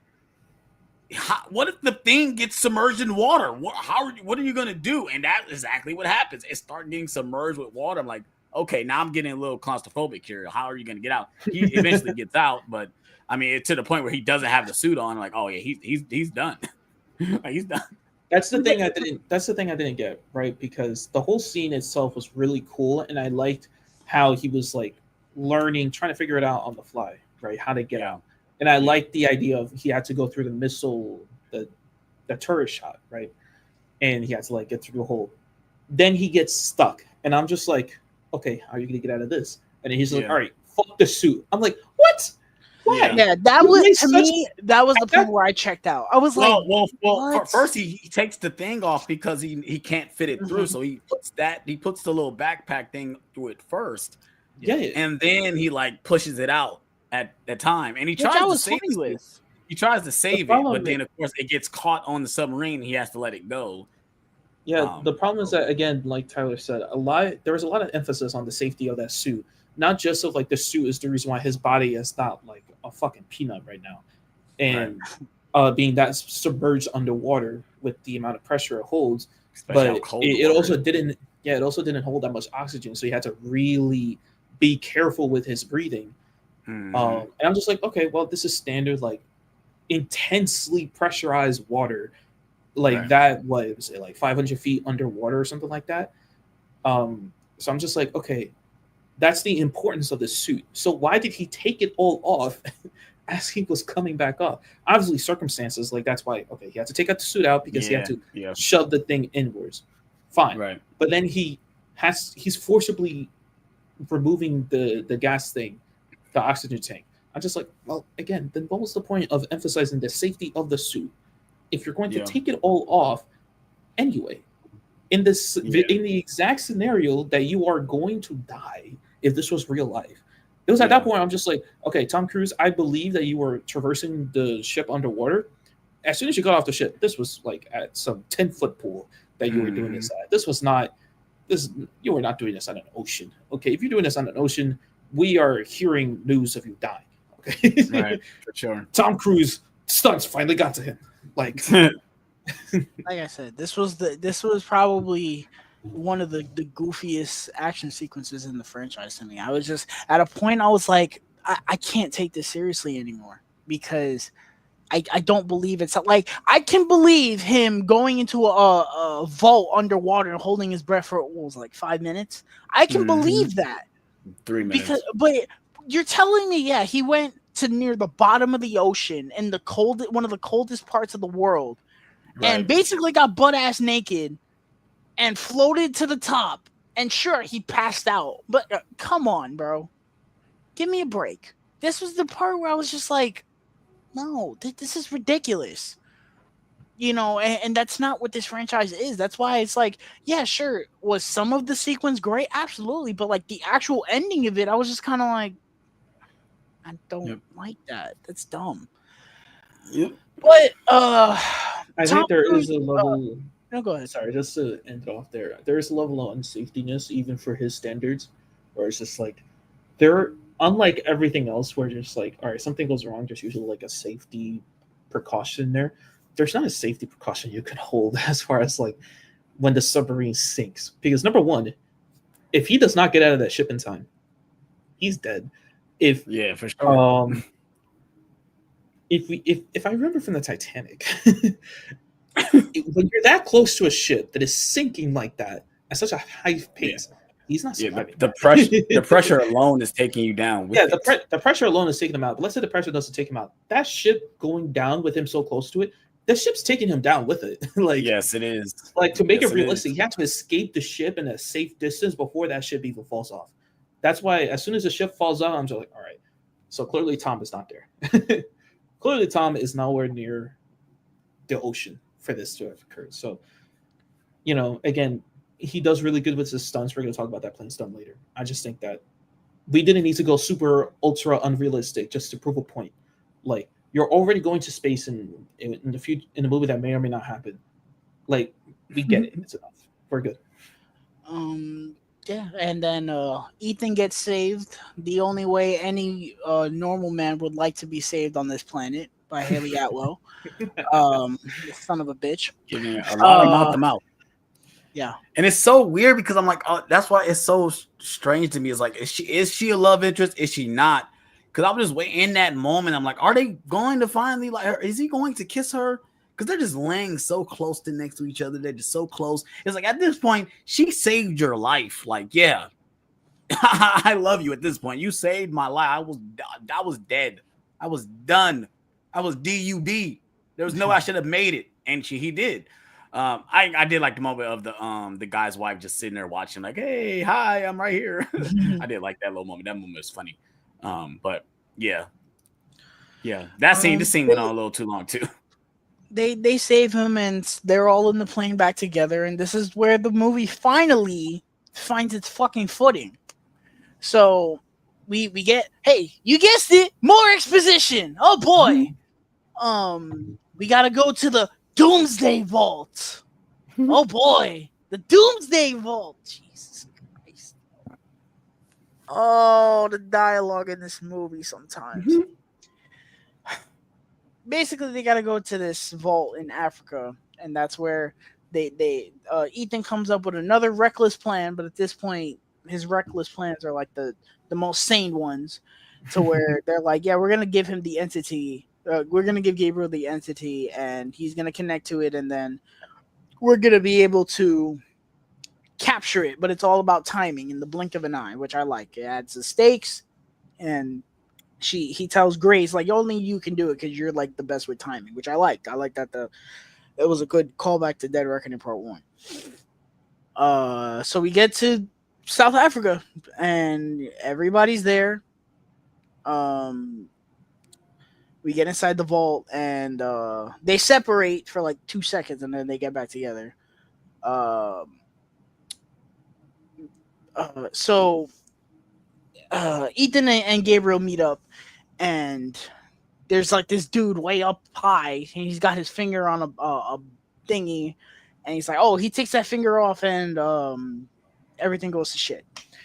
And Ethan's about to give Gabriel what he wants, and the IMF shows up, and here comes Kittredge. Oh boy, everyone's favorite idiot. Kittredge shows up. They capture everybody, and he's holding the thing that the little ice cream sandwich looking thing that Ethan has. He's like, "What is this? Tell me what this is." And he's like, "No, I'm not gonna tell you what it is. Tell me what this is right now. No, right now. Tell me what it. No." I'm like, okay. He's like, "Oh, my purpose is for me to give that to him." He goes, "Oh, you want I need to give this to him right now. They say it just like that." I'm like, what the fuck? And this idiot, they killed I don't know if they killed the dude that had his finger on the bomb. I think they did, but they kill him or some whatever. And of course the bomb starts going down. I said, great. I've talked about this to Alex the other day. Kittredge might be the biggest fucking idiot in the IMF. I understand why he didn't trust him in the first movie. That looked very sketchy, how his whole team died, except for Ethan. Dead Reckoning Part 1, I don't know what this dude was doing. This dude was just vibing. How the fuck do you have the President of the United States of America endorse Ethan to do what he needs to do, and you still go to South Africa with the intention of stopping Ethan from doing what he needs to do? That's at my point. I feel like they never trusted it. They never trusted him.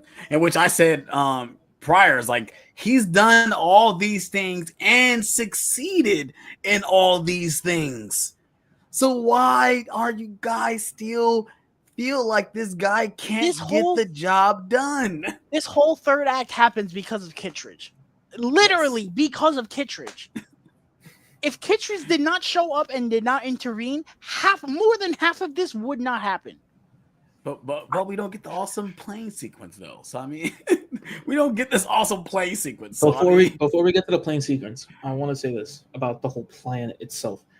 I might have been a little lost. Why was both the entity and Ethan so convinced that if you hand the source code to Gabriel with the poison pill, that he is going to, when his whole goal was to control the entity, right? That was his goal, to control the entity.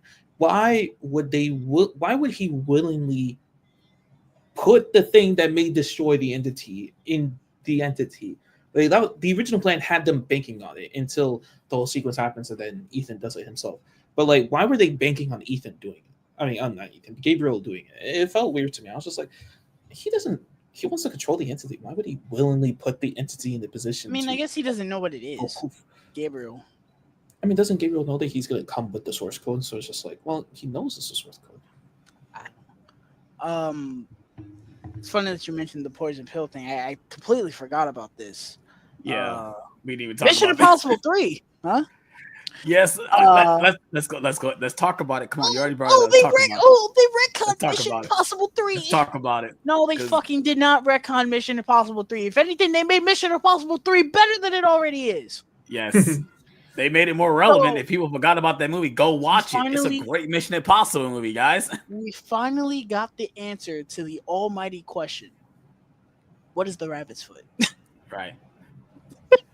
What's the rabbit's foot, guys? What's the rabbit's foot? Philip Seymour Hoffman sitting in his grave like, hey, finally they answered the question. This was cool. I liked this. And it's so funny. Alex mentioned it. I forgot when he mentioned it. I don't think it was on that watch along. It was probably another one. But he was like, Benji mentions it. It was Dead Reckoning. It was Oh, yeah. the last watch. It was Dead Reckoning where I mentioned it. Because it hit me because I didn't really watch the movie, but I was watching and I'm like, what he's talking about sounds like Dead Reckoning.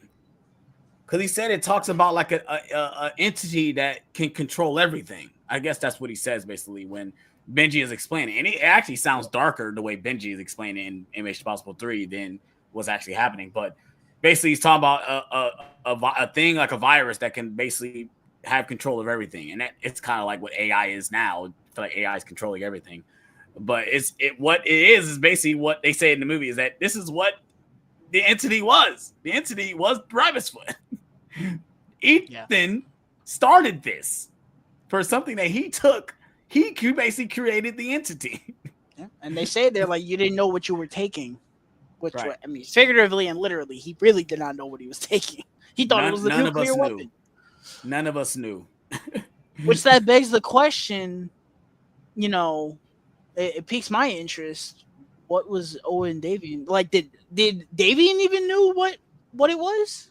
No, I don't think anyone knew what it was. That's why I think they wanted it so bad, because they were trying to figure out was it something that they can use as a weapon. You know, that's why I think it was so important in Mission Impossible 3 why they wanted it so bad. But I thought it was a neat little thing. It's like, okay, and it's one of those things. We're gonna go back and watch Mission Impossible 3 and be like, I know cool. what it is now. That's cool. I got the one up on you, Ethan. But that was kind of, and I don't think I said this in my review, but I did like the callbacks because that's what a final movie is supposed to do. It is supposed to be a culmination of the franchise. We're supposed to reference things that were not answered, or were callbacks, like the guy from the first movie. Like when he did show up, I said, "Oh, that's a nice little callback," even though they kind of showed the scene in the trailer, so we was kind of gonna get a hint from that. But when he showed up, I like that because that shows that they are acknowledging these other movies. They are acknowledging these other events that Ethan did.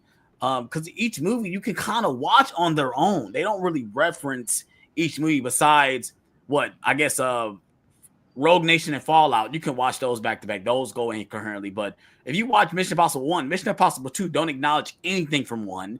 3 don't really acknowledge anything from the other movies. 4 kind of reference certain things that go on in 3. But you can kind of watch that movie without not watching any of the movies. So yeah. I kind of like that they did touch back on certain things in the franchise. Yeah, I thought that was a neat callback. It was the intro was going on. I told Kevin, I'm like, that's kind of cool how they enter with Mission Impossible 3. That's cool. Yeah, I was waiting on the Mission Impossible 2 reference. I was waiting on it. I was waiting on it.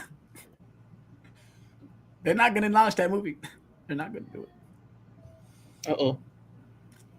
Did he freeze? All right. Well, yeah. While his screen is frozen, let's talk about the big plane secrets. Oh my God! Yes. Listen, I've seen batshit things that Ethan does and that Tom Cruise does. You're forgetting other things before that. We already dealt with everything. Okay, so what? The bomb exploded in your screen. We didn't talk about the bombs went off, and these motherfuckers are gonna defuse it through some tomfoolery nonsense. I'm not touching that. That's bullshit. The things Tom Cruise does in these movies, my God, this is stupid as shit. you can also see, like, what was it? He fucking jumped on the plane and he's in the bottom. Then he transferred himself over to the top, Well, and no, then you're forgetting that he's driving first. He crashes. And it's so funny when he crashed, I looked at my wife and I says, he's about to take flight. And what does he do? He start taking flight. I say he's about to run, and we get another awesome running sequence. Him Yo, running in I the field. I thought, said, yes. yeah, I thought that he was gonna freaking catch up eventually to the thing. It was just like, he was eventually gonna catch up to the plane. I was just like, no, he's not. You missed the catching up to part plane. where Benji got shot, bro. Right. That's what I said. what I You was are trying to missing some fucking stuff. say. You are I missing forgot some that. I stuff. thought it was You just- want to fucking jump to the meat and potatoes first. There's mad Yes. shit you missed. Yo, forget him getting shot. He survived. Who cares?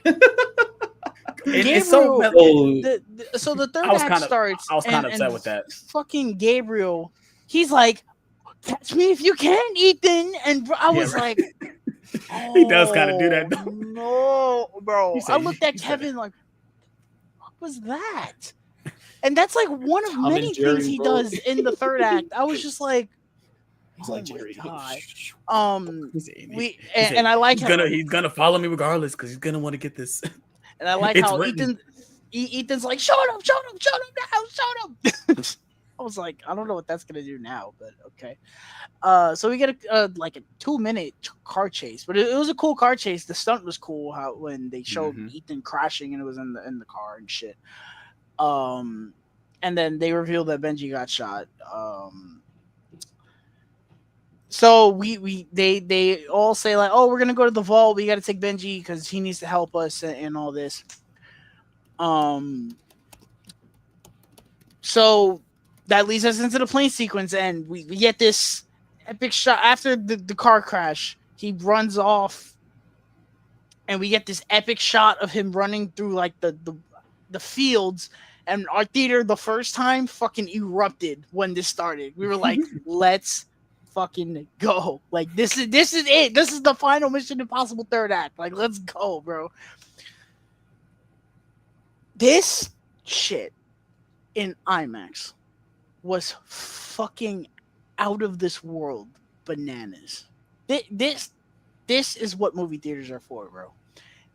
I did find it a little goofy how it started when he gets under the red plane, because when you see how much room was actually there, I was like, how the fuck did he get under there? But I was like, I guess. And you see the shot, the plane is taken off, and you just see him holding on for dear life. I was like, good Lord, bro. You just see the trees flying by him. I was like, oh my God. I'm so sure, like, I'm pretty sure I remember this happened. I think it was Rogue Nation where he was hanging on the side of the plane. Yeah, they edited out a lot of the safety precautions that they had on him, I'm pretty sure. Well, no, he only had that a little thing on him. Yeah, he didn't have much on him.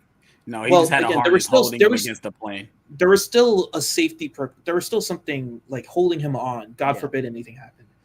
I don't know where. When they show behind the scenes, I don't know where. He had some things on him, but I'm sure he did, but like it did not look like he had anything. Yeah, it's like there's a scene where he's like literally like we see it in the trailer where he's like holding on for dear life, and it's like, bro, like it was crazy. And I'm just gonna talk about the entire plane sequence because he keeps cutting back, and I fucking hated that. I'm just gonna talk about it in its entirety and then go back to the stuff with Benji and Grace. So, you know, it's basically it's a dogfight. That's what it is. He has to take out the pilot in the red plane, of which I love when he finally gets up there and the pilot's like, "What the fuck?" and you know, he beats the shit out of him, and he eventually does a barrel roll, and the pilot falls out, rip bozo. And he's looking for Gabriel, and Gabriel crashes into him from behind, and the little tail fin, whatever. I don't know plane fucking technical parts. It breaks off, and so I thought it was going to do something to the plane, but it really didn't, because he was still flying the plane fine. They made it like, oh my God, the part is gone. But I was like, he's still flying it perfectly okay. So I don't know. But this was shot amazingly, and it's kind of like a cat and mouse chase in the sky, if you will. Eventually, Ethan has to. So Gabriel's in the yellow plane, Ethan's in the red plane, and he has to get to Gabriel. So his brilliant idea is to fly under Gabriel and essentially jump from the yellow plane to the red plane. Oh, from the red plane to Going to Gabriel's the yellow plane. plane. Mm-hmm. This shit, bro. Oh my god. You Go know ahead. how in like a movie like 1917 where they're just it was a perfect one shot and then they hid where the cut is. I feel like they did that well in Mission Impossible as well, where they're just like, oh, he jumped up from the red plane to the yellow plane, but you could tell there's a clear difference in like takes of this sequence. Like the him on the red plane versus him on the yellow plane were two completely different takes of this shot. And I felt like the moment he jumped on, because it was like a weird cut where it was just looking down on the yellow plane and you just see him appear on it. I'm just like, Entity's crashing us. Uh-oh. Entity is overtaking us. Mr. Stew. Mr. Stew. He hit me. I said, "Send me a link." I said, No, "You I'm, said I'm what? lagging like a mug. I'm lagging, boy. You good? We What's hear going you. on, man?" What's going on, brother? Man, your internet's really bad. You can't hear us. Goddamn. Try leaving and You hear coming us? back. Yeah, try leaving and coming back. Just the scene, man, where he goes from the one plane to the other, and you just see the plane fall. I was like, oh my god! And they're so high up. When that hat was like, oh my god, bro. So he's trying to get to Gabriel, and Gabriel's doing this dumb shit where he's like, ha ha ha ha ha ha, flying the plane. I was like, oh my god. he's such like the old school comic book villains where you're just like, haha. Yeah, This is awful. This awful. scene's very this scene felt very 80s 90s action villain. That's what it felt like. So I'm watching. I'm like, man, you're just not very interesting. So I really don't care what happened to you. You know. So what's up? Better?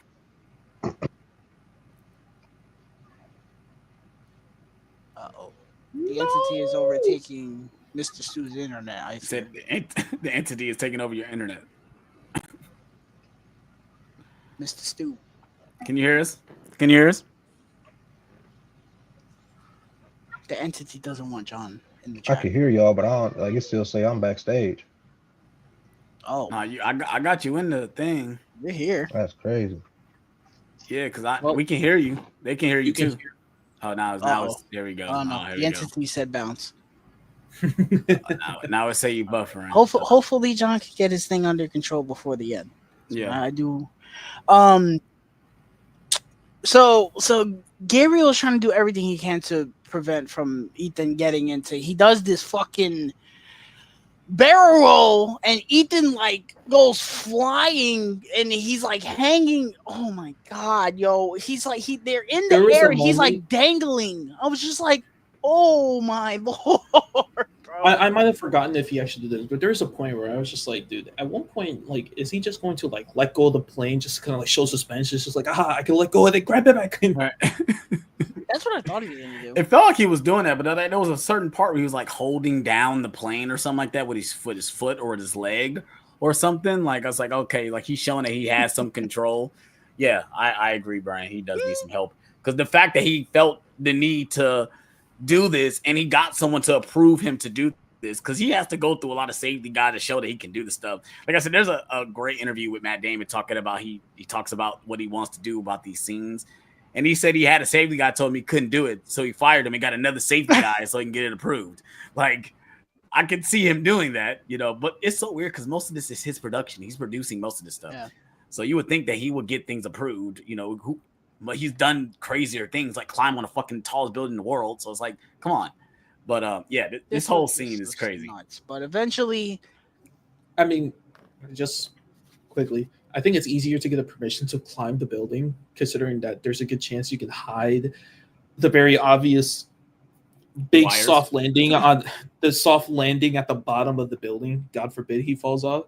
But in this situation, like imagine trying to convince them, yeah, I'm gonna be like dangling from this plane the entire They time. were in a helicopter. No supervision as far as like no second parachute I got on me. Like if I Right. fall off, like there's like TMZ reporting me the next day. You know? Like Not TMZ. Not TMZ. like everything else, you could tell there are like hidden safety precautions, but on this, you're just like, if he falls off, he's cooked. This movie might not come out. Yeah, so he ends up getting to Gabriel, and he knocks him out, and then he like undoes his little seatbelt thingy, and he goes flying, kind of falling out, and Ethan sits in the cockpit, and Gabriel's like, "Oh, the joke's on you. Only one of us has a parachute. I'll see you on the ground." And his dumbass goes flying right into the fucking thing, smacks his head into it, and it was cooked. I was like, God That was damn. the funniest thing Tyler. ever, bro. I watched that. What did you say last week about the way he gonna go out? I wish he went out the way I Because said. what did It you was say? funnier. What did So you I said, say? so I thought they were gonna. So for those who have seen Spider-Man 3, you know the scene where yeah. Peter takes the symbiote off of Eddie Brock, and you just see the symbiote like and shit, and he throws the bomb in there, and then Eddie jumps back in there. He's like, "No, I want to beat the symbiote," and then he blows him up. I thought they were gonna attempt to destroy the entity, and then Gabriel was gonna like run in there and be like, "No, I want to be with the entity," and then die with the entity or whatever. I think that would have been funnier. But this was still funny. The point is, he died in a funny way.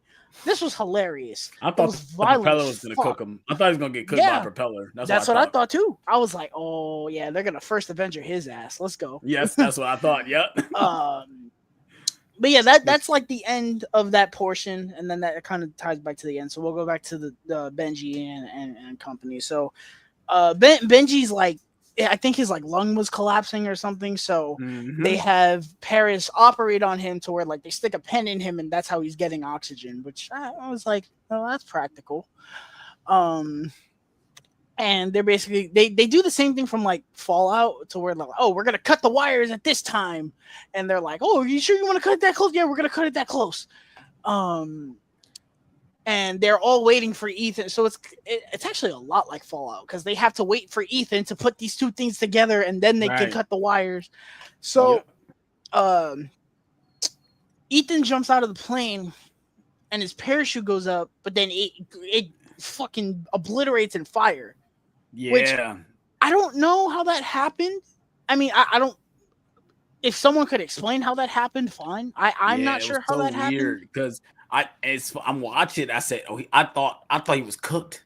I said, they're. I was tearing up.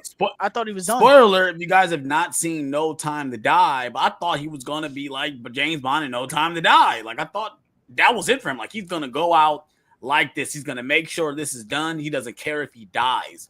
He's gonna make sure he's going to do this.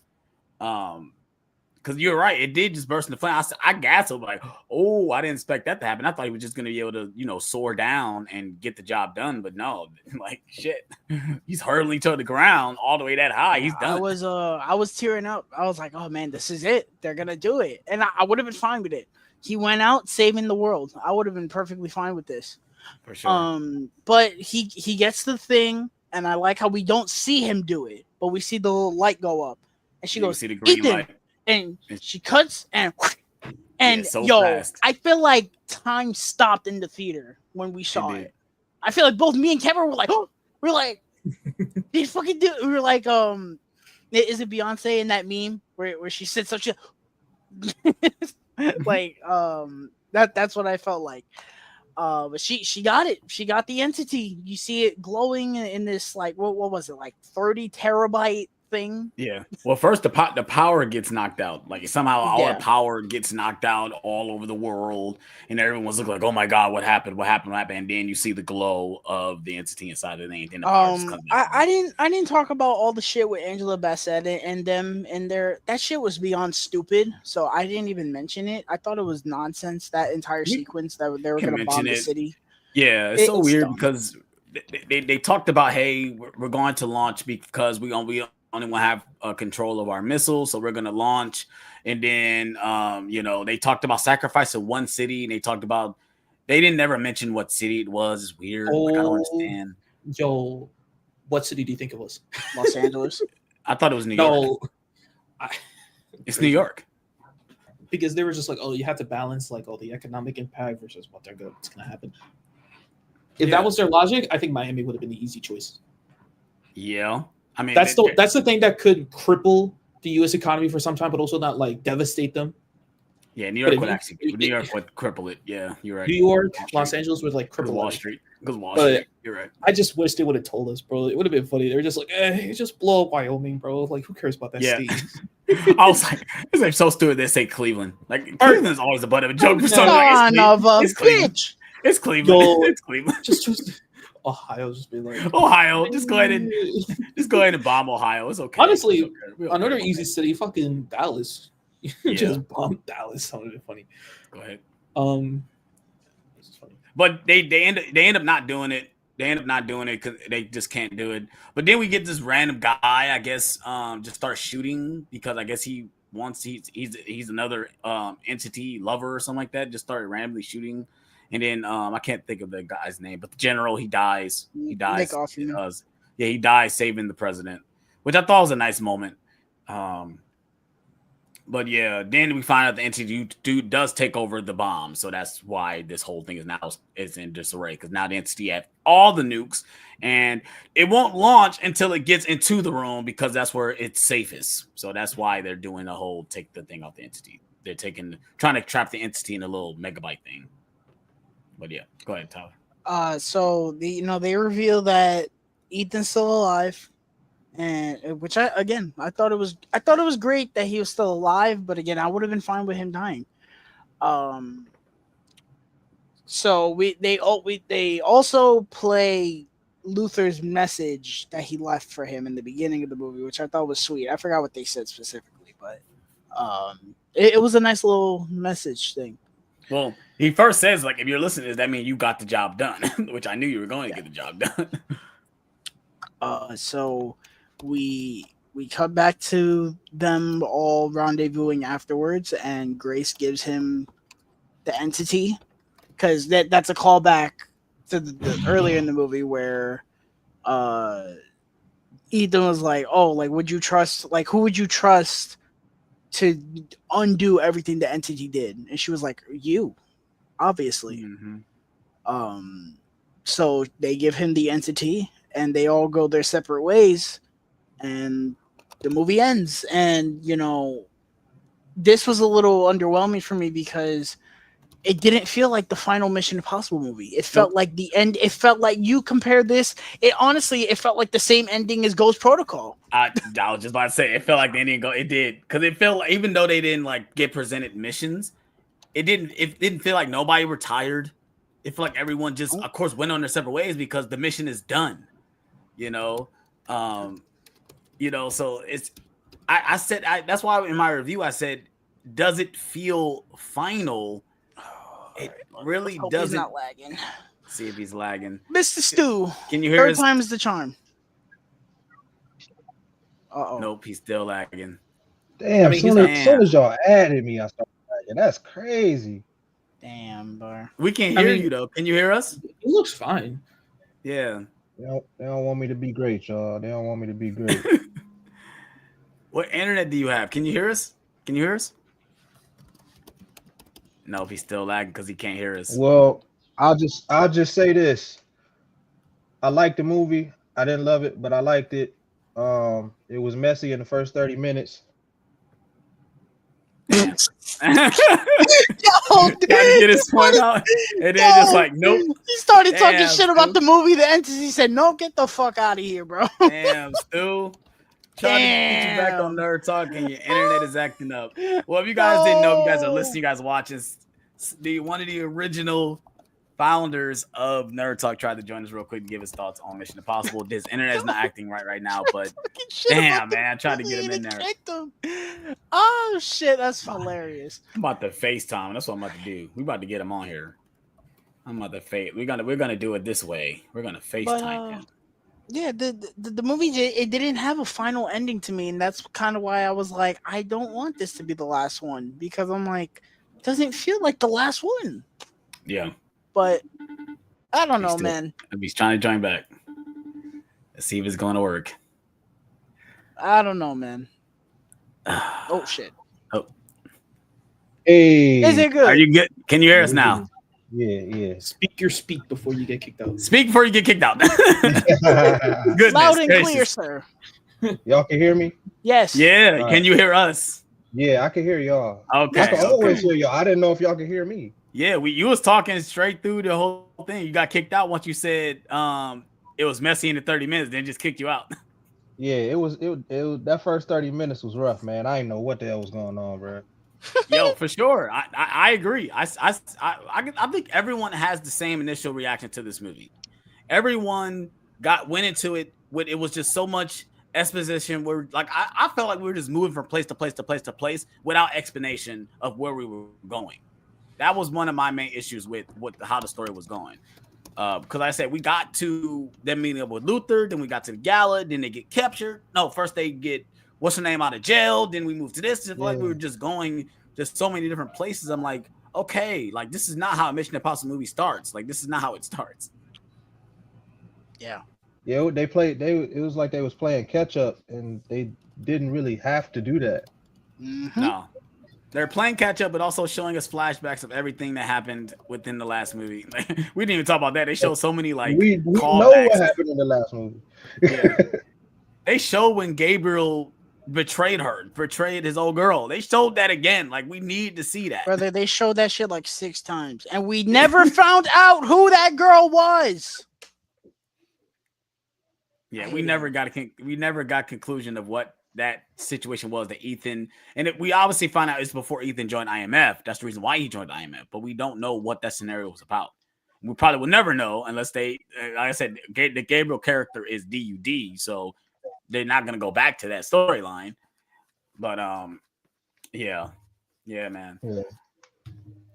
I don't dislike it as much as or I don't say dislike, but I don't have as many problems with it as much as like the hardcore fan base does. I mean, you know, it served its purpose for me. I know it's convoluted, but you know, I like Fast and Furious, so I ain't got nothing to say about convolution. Yeah. I mean, I believe this franchise so far, like even compared to this movie, it's better than Fast and Furious. It's hands down better than Fast and Furious. All right. Well, I mean, did I say that? I don't know. Fast and Furious is a very specific type of action movie. Yeah. The Mission Impossible audience and the Fast and Furious audience are two different audiences. Mm-hmm. Fast and Furious is more soap opera for guys. Yeah. Whereas Mission Impossible is like James Bond light. Yeah. Which I probably have more fun with these movies than the James Bond movies for sure. Yeah, James Bond is, Bond. James Bond. The sophisticated. Mm-hmm. Tom Cruise is like, no, I'm gonna do crazy shit. Forget being sophisticated. I'm gonna jump from building to building, climb tall buildings, and hang off planes. That's what I'm going to do. Hey, I ain't gonna lie. I thought Benji should have died, man. When Benji was coming there in the middle of the street, I'm like, yo, what the heck was the point of that, man? He should be DUD. Yeah. I really thought but that was it's happen, like Alex said, they weren't gonna kill Benji and Luther. They weren't gonna. It's the last movie. Yeah, kill everybody. They weren't. But it would have been honestly, it would have been poetic if they killed them all. But this is why where we went back to, like they're gonna do another one. I believe that's why they didn't. They gotta do another. That's why they didn't kill him. This didn't feel final, even though they called the Final Reckoning. And how big can you get with an AI taking over all the nukes and nuking the entire world? Where else can you go from here? But I feel like Tom Cruise is gonna come up with something. He's gonna come up with something. A meteor is coming. He has to go up to space to destroy it. I mean, they gotta go up to space next, man. The reason why I can feel that it doesn't feel final is that aside from Luther dying, that whole sequence and his recording at the end of the movie, it was like it didn't feel like the end for Ethan. Yeah. Obviously it Right, wasn't because like at right. the end of the movie, he looks like he's about to go on another mission, but it Yeah. doesn't feel like, oh, Ethan's character ends here, or that Ethan was going to retire, or that this was his final mission. This was just Right. the biggest spectacle that you can get, but it didn't feel personal that, oh, Ethan went through all of this. This is it. This is the I end for agree. him. That's why I felt like when his parachute didn't work or it blew on fire, I thought, oh, that was the end. His final act was going to be putting the two pieces together, and that was like he was going to fall and he was going to unfortunately pass, and that was going to be it. It did not feel like the end for Ethan. Yeah, Um, it did. It didn't feel like it. What this was like supposed to be his end game, or more accurately, it was supposed to be his no time to die, and Right. it didn't feel like that. It's a good movie. It's far from a bad movie. It just didn't Right. have that finality to it like it was supposed Yeah. to. It didn't feel like a bow was tied on it. It felt more Right. episodic than anything. It felt like an Yeah. episode of the Yep. franchise rather than a finale. Right. Right. Right. For sure. For sure. You want to get in the rankings? John, you got a Yeah. ranking for this? Uh, I can make one real quick. All right. Let's go ahead and get into it. Kevin, you go first. putting me on the spotlight, man. Yes, I am. Okay. Because John has to make Um, his, so I can't put him. I can't make him go first. So yeah. Um, so most of this list was essentially made last year, so I just put Final Reckoning where it is. Look at him. Not last year, 2 years ago when I saw this. Look at Um, him. maybe I shouldn't have made you go first. Mission Damn it. Mission Impossible. No. This list was already made. This was just like Oh, I just added to it. So, Mission Impossible 2 last. This is very quick because I don't have too many thoughts. Mission Impossible 2 at the bottom. Um, then the first Mission Impossible. After that came Ghost Protocol. After this, I felt like all these movies are very good. Mission Impossible: The Final Reckoning. I have, and then Mission Impossible 3, and then the top three I think is more universal. But for me, it's Rogue Nation, The First Dead Reckoning, and Fallout as the top the list. Again, I don't have too many thoughts. This list was made 2 years ago, but again, this was a very good franchise. This isn't a franchise that had, other than two, had too many duds in it. It was just like a very consistently well-made franchise, especially the latter half. As soon as Ghost Protocol came out, and then you get to Rogue Nation and you get to Fallout, this was like this series was on a roll. Yes, Obviously, sir. up until the Final Reckoning, the one felt more messy than the others. But um, again, this is an action franchise. I will go back to it once Final Reckoning gets on digital.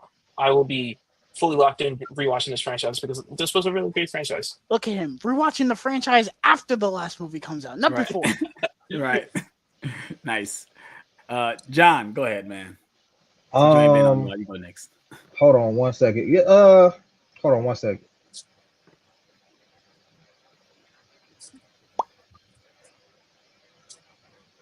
Because I remember I I wanted to change it and hadn't got a chance to, but I guess this is my chance right now. All right. Right. So from worst to best, uh Mission Impossible 2, because that's just a genuinely not good movie. Yeah. Um Mission Impossible 1, but I still like Mission Impossible 1. I like everything from here on. Right. Ghost Protocol, Rogue Nation, Fallout. For me, all of those are interchangeable. Um, I know Fallout. People love Fallout. I don't like it as much as everybody else, but it's still a great movie. Um, oh shoot, I forgot Final Reckoning. Final Reckoning is between one and Ghost Protocol. So two, one, Final Reckoning, Ghost Protocol, Rogue Nation, Fallout, Dead Reckoning, Mission Impossible 3. It's funny. Nice. I feel like Go Tyler ahead, got the same list. I was about to say because he Yeah. said the way I he feel started like- I talking, feel like he Tyler got got the same list. No, we have most of it. So my last one is Mission Impossible Okay. 2. This movie I think puts me to most of fucking us. sleep. We all might Everybody have got- said that. Shit We is all garbage. said that. The first two are the bottom half. Let's just be real. 7 is the first one, but it's a good movie. Yeah. 6, The Final Reckoning. I think it's solid but a mess. 5 is Ghost Protocol, which I find funny. Every time a new movie came out, I was like, "Yeah, Ghost Protocol is here," and then all the other ones are above here. Congratulations, Ghost Protocol! You've been promoted above one of the new movies. Next one, this one went down, believe it or not, after our watch along. Fallout. What? Fallout is a 4.5 for me, but when we watched it again, I felt the pacing of that movie. I did. I know it's sacrilege to say Fallout is not high almighty, but for me, Fallout is number 4. And the one that went up, number 3, Dead Reckoning Part 1. I fucking love this movie. Dead Reckoning Part 1 is fire, bro. I love this They were movie. so bad, it made that reckoning even better. I love this movie. I do. The only thing I don't really like is some of the pacing in the middle is a little rough, I give you and Gabriel is just a dookie ass villain. He But is, though. I love like 90% of that movie. I do. That watch along, if you guys missed it, go check it out. I was turning the fuck up. What you got, man? Lil JJ. His teacher gave out pinwheels. Nice. Number 2 is Mission Impossible 3. I love Mission Impossible 3. That shit is awesome. The most underrated of the franchise without question. And then my favorite is still, since the moment I saw it, Rogue Nation. That shit is fucking awesome. I love Rogue Nation. And I'm tired of people saying, "Oh, it's one of the lesser ones." Nah, that shit is the It's best definitely one. not. No, it's not. I It's love definitely Rogue not. That's I definitely love not. Rogue One. Definitely not. Rogue Nation. I love Rogue Nation. That shit is awesome. Rogue Nation is still my number 1. I love it. Yeah, so it's so funny when Kevin was saying his list, we kind of have a similar Oh, list as Jesus. well. And you were gonna blame me for it. Well, no. It's all his fault. Right. But I obviously Mission Impossible 2 is going to be the bottom half. If someone has Mission Impossible 1 above Mission Impossible. I mean, if someone has Mission Impossible 2 above Mission Impossible 1, come on, you guys. Somebody been smoking dope. You guys are tripping, bro. Because Somebody been smoking and I drinking. probably like Mission Impossible 1 more than most people. But It's good. so yeah, so Mission Impossible 2, Mission Impossible 1, then we have Ghost Protocol, then we have Final Reckoning, then we have Mission Impossible 3. After watching it again, I had to move it up because it was at the lower. I think I had Ghost Protocol above Mission Impossible 3. And after watching Mission Impossible 3 for the watch long, it moved up. So I had to move it up. And then after that, we have Dead Reckoning Part 1. And then we have Rogue Nation. And then, of course, Fallout. I'm changing mine. I'm putting Rogue Nation at number 3. The thing is, I agree with all you guys. My top 3 can be interchangeable. Mm-hmm. Especially after we watch them. Like Rogue Nation is such a adrenaline rush watching it because of all like the sequence of him going underwater, holding his breath, getting out of the water, the car chase, and then a motorcycle chase. Like that's all technically one sequence after one another. It's insane that Tom Cruise did all that.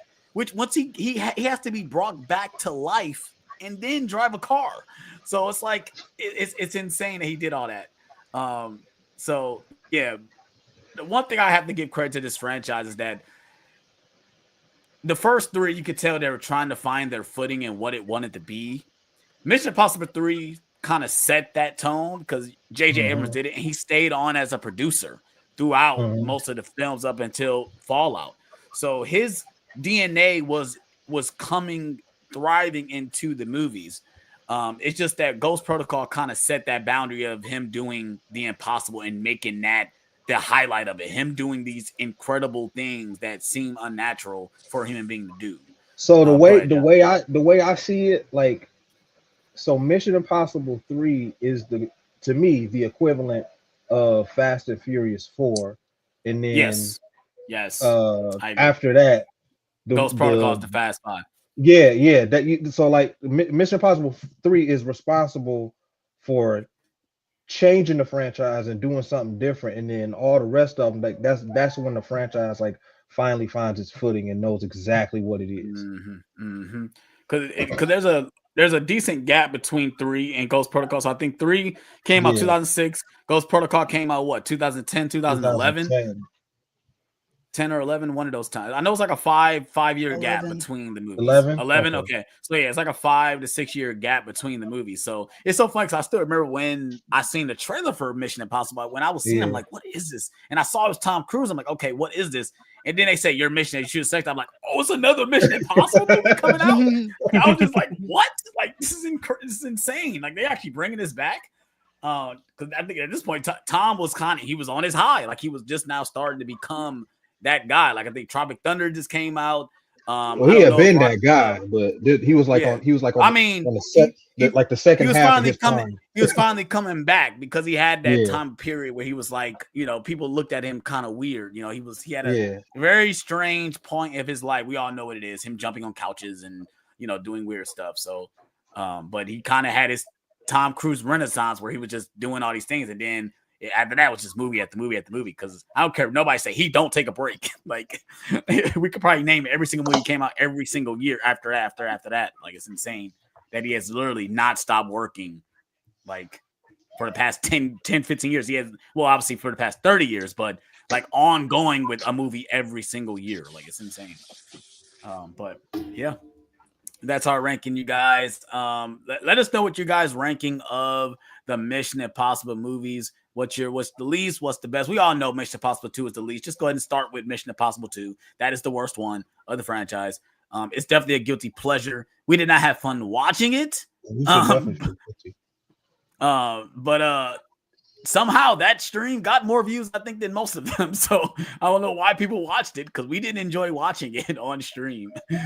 We tried to make fun of watching it, but we couldn't. We just stood there just like, what are we watching? It looked good. I guess it looked good. The 4K looks good. I mean, that's the positive, but yeah, that movie is. That's how it always is, man. The worst movies get the best 4Ks for sure. Like go out there. Batman and Robin is pristine. You just took the words right out of my mouth. Like, damn, Batman and Robin looks really good on 4K. It's fantastic. For no Matrix reason. Resurrections is another one. Yeah, that movie looks amazing. Yeah.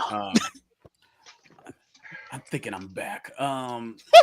Physical media. Anyone has any physical media show? I have not. I don't have anything to show. So I got 3 things. I don't. Oh, okay. I got 3 things, and John sent me one. I did my Blu-ray update. So go check out my Blu-ray update if you guys want to see what I got. So John sent me The Cell. He's been trying to get me to watch this movie for forever, I guess. Did you I buy have the no idea. Arrow? He did. My wife got it for me. I figured she did because that's why you got rid of it or sent it to you. But I have no idea what this movie is. But John said that I would like it, so I think you'll like it. I'll you'll probably like it. watch it with him. So, and the I want to get 2 that. things Arrow I got, version. they go together. Speaking of Arrow, I bought the Jason X and Jason Goes. Got them both, man. Damn, they're sold out on Amazon, bro. They're like sold out on Amazon. That's funny. Luckily, Barnes and Noble had them both for $35 each. I wanted to get these sets because I've kind of fallen in love with Arrow. They've become like kind of my favorite boutique label. I feel like they're doing everything that Scream Factory used to be known for. To where they're back in stock. They have these amazing packaging. They have reversible art. They come with posters, and I don't have to pay extra for them. I just pay one price, and then that's it. And I love that these smaller movies are, obviously these are not small movies, but they're getting these 4Ks. Like, do we need a 4K of Jason X and Jason Goes to Hell? No, I don't think we need 4Ks of any of the Friday the 13th movies. But we got Deep Blue Sea. I want to support Arrow because I feel like they're doing a really great job with physical media. They're taking like cult classics and giving them these amazing, like, look at Deep Blue Sea. Deep Blue Sea it's a cult classic, and they gave it this amazing release. You know, the movie's Yeah, not great, but it's got an amazing release. You know, yeah. Same thing with this Yeah. Arrow Cell 4K. Like mhm. the Cell is a cult classic. Like only a few people really know about this movie, and look how much effort they put into it. I mean, I only watched it because RoboCop is Jennifer another Lopez one. is in it. I only watched it because RoboCop, Jennifer Lopez is in it. But it's also a really good movie. It is though, but I mean that's the reason why I watched it. RoboCop, The Warriors, like these are movies that people have loved, and they've gotten Donnie Darko. standard fucking cases for. I Yeah, have that one too. You know, it reminds me of why I hate this release for Run Lola Run. This stupid standard, no digital, single disc release for an amazing movie. how Meanwhile, much you have was it? It was like $40. I don't remember. No, I think I got it on a sale. But Oh, you know, meanwhile you have Arrow doing these amazing releases. So that's why I kind of want to continue supporting them. Even when I blind buy shit. Like I blind bought Carlito's Way. I still haven't seen it yet, but I love the set and I got it on the Arrow sale It's a good movie. You should watch it. because I want to support Arrow. So 9 out of 10 times, if it's something I'm interested in regarding to Arrow, I'm gonna buy it day one. The only thing that I did not get day one that I probably won't get because the set is gone is Barbarella. That's the one I wanted, and the box sold out. But now it's only the slipcover, and I'm like, I'm not buying that because it looks like shit. But The only yeah, release I was upset about, they did Demolition Man and they just gave us the regular poster. Why not give us an interesting poster for Demolition Man? there's an alternate on there. It I is forgot what not it for is. the box. Yeah, not the box, but I think on That's the what I'm case saying. it's alternate. Oh, okay. Yeah. I'm not saying for the box, it's not. It's just the regular poster, them I facing mean, off each other. RoboCop is like that. Yeah, I guess you're right about that. But yeah, that's all I got. Cool. So yeah, Kevin, you got anything that you got no physical? You don't collect physical media. Get out of here. I should kick you out of stream for this part because you don't collect physical media. Yeah. Brother, this guy stinks. John. oh no, You got I ain't something? getting nothing. No, I ain't Okay. getting nothing. Yeah, I ain't got none either. It's been we had a conversation about this. Obviously, I made a video about this too, about the state of physical media and me collecting in general. It's like it's been really slow for me. I mean, now it's like I looked at next month and nothing is coming out that I'm looking forward to. Not even new release wise. Like it's nothing really coming out. So, like I said, the Blu-ray Hunted video has been real slow for me. So physical media is probably gonna be real slow for me too, which is not bad. I mean, I'm not wasting money on things that I don't need. So, I mean, it's going towards things that I do need instead of things that I, little physical discs. But yeah. Anyone got any updates? Any updates they want to promote before we get out of here? Yeah, man. So let me look at the schedule. I always forget what we got going on. So this upcoming Sunday, we will be doing. Me and AJ will be doing a watch along for John Wick Chapter 2 because next week Ballerina comes out. Yeah, I know. What Ballerina? What's that? And then next Wednesday, me and Alex will be doing a watch along for John Wick Chapter 4. Yes, sir. Which I'm very excited about. And then the following week, we will that next Sunday we'll be doing a watch along for How to Train Your Dragon because the live action one comes out that next week, and that week after we'll be doing a spoiler talk for Ballerina because we were like we were trying to figure out what we were gonna do. We were like, oh yeah, Ballerina is like a big John Wick movie. Let's do a spoiler talk for that. Why not? And then we'll be taking a break after that. It's gonna be a fun one. June. We are in the month of June. Crazy. Yes. Crazy. June is pretty stacked. We got some watch alongs. Got some awesome watch alongs. I'm ready for the one at the end of the month. Yes, which is absolutely. I'm very excited for it. Absolutely. It involves airplanes and Tom Cruise. That's all I have to say. Yes. Gee, I wonder what it is. If you guys don't know what it is, it's one of the biggest movies of 2022. So I mean, but yeah. And I also posted a Thank you for saving review my life. of. I posted a review of The Last of Us Season 2 on my Instagram page. I was going to post a review for Mission Impossible, but I honestly just by today I was like, I'm gonna be on NerdTalk talking about it. And I didn't review Lilo and Stitch because that movie was mid, and I really had nothing to say about it. Man. But yeah, that's all from us. You know. Yeah. John, you got anything you want to share? Being back on Um, Nerd. uh, yeah. Thank y'all for having me, even though I was having some technical difficulties. My latest short film, Timeless Roses, out. Go check that out, please. We Yes, almost sir. at 10,000 views. We got like 9,100 or something like that. Awesome. Uh, and I'm working on another one, which should be out in about 2 weeks. So Awesome. yeah, Awesome. Yeah, if you guys aren't subscribed to John's YouTube channel, guess I need to link it in the comment section below or in the description below. Go check out his YouTube channel. He's been putting out awesome short films, nice little shorts also on his social medias and stuff like that, giving you guys tips and tricks and certain camera shots and stuff like that. If you guys aren't checking him out, definitely go check him out. He's been putting in the work, and I appreciate my guy, man. I wish I was down there doing it with him, man, but life is life. But yeah, no updates over here from me. Like I said, I need to start reviewing some of the movies I've seen. I've been really slow on reviews. I felt like reviewing Mission Impossible because I've done all the other movies. So I'm like, okay, let me just finish this one since this is the last one. So I did put out a review for Mission Impossible, just put out a Blu-ray update video. So I've been consistent with the videos, got a couple trailer reactions for, Superman, GTA 6 trailer. I got some videos on my channel. So I've been putting out content. I'm gonna try to be more consistent when this comes to the summer. Yeah. Hope you guys check out my channel. Hit the like button. Hit subscribe. Also for this channel, go ahead and hit the subscribe button. Hit the like button. Go check us out on Instagram at NerdTalk.Official. I don't know how many we just hit 285 on subs. So if you guys can help us out with that, trying to hit 300 subscribers, you guys help us out with that. I would really appreciate that as well. So yeah, I hope you guys have a good night. Like I say, hit that like button, please subscribe. And we're out on this one, you guys. Peace.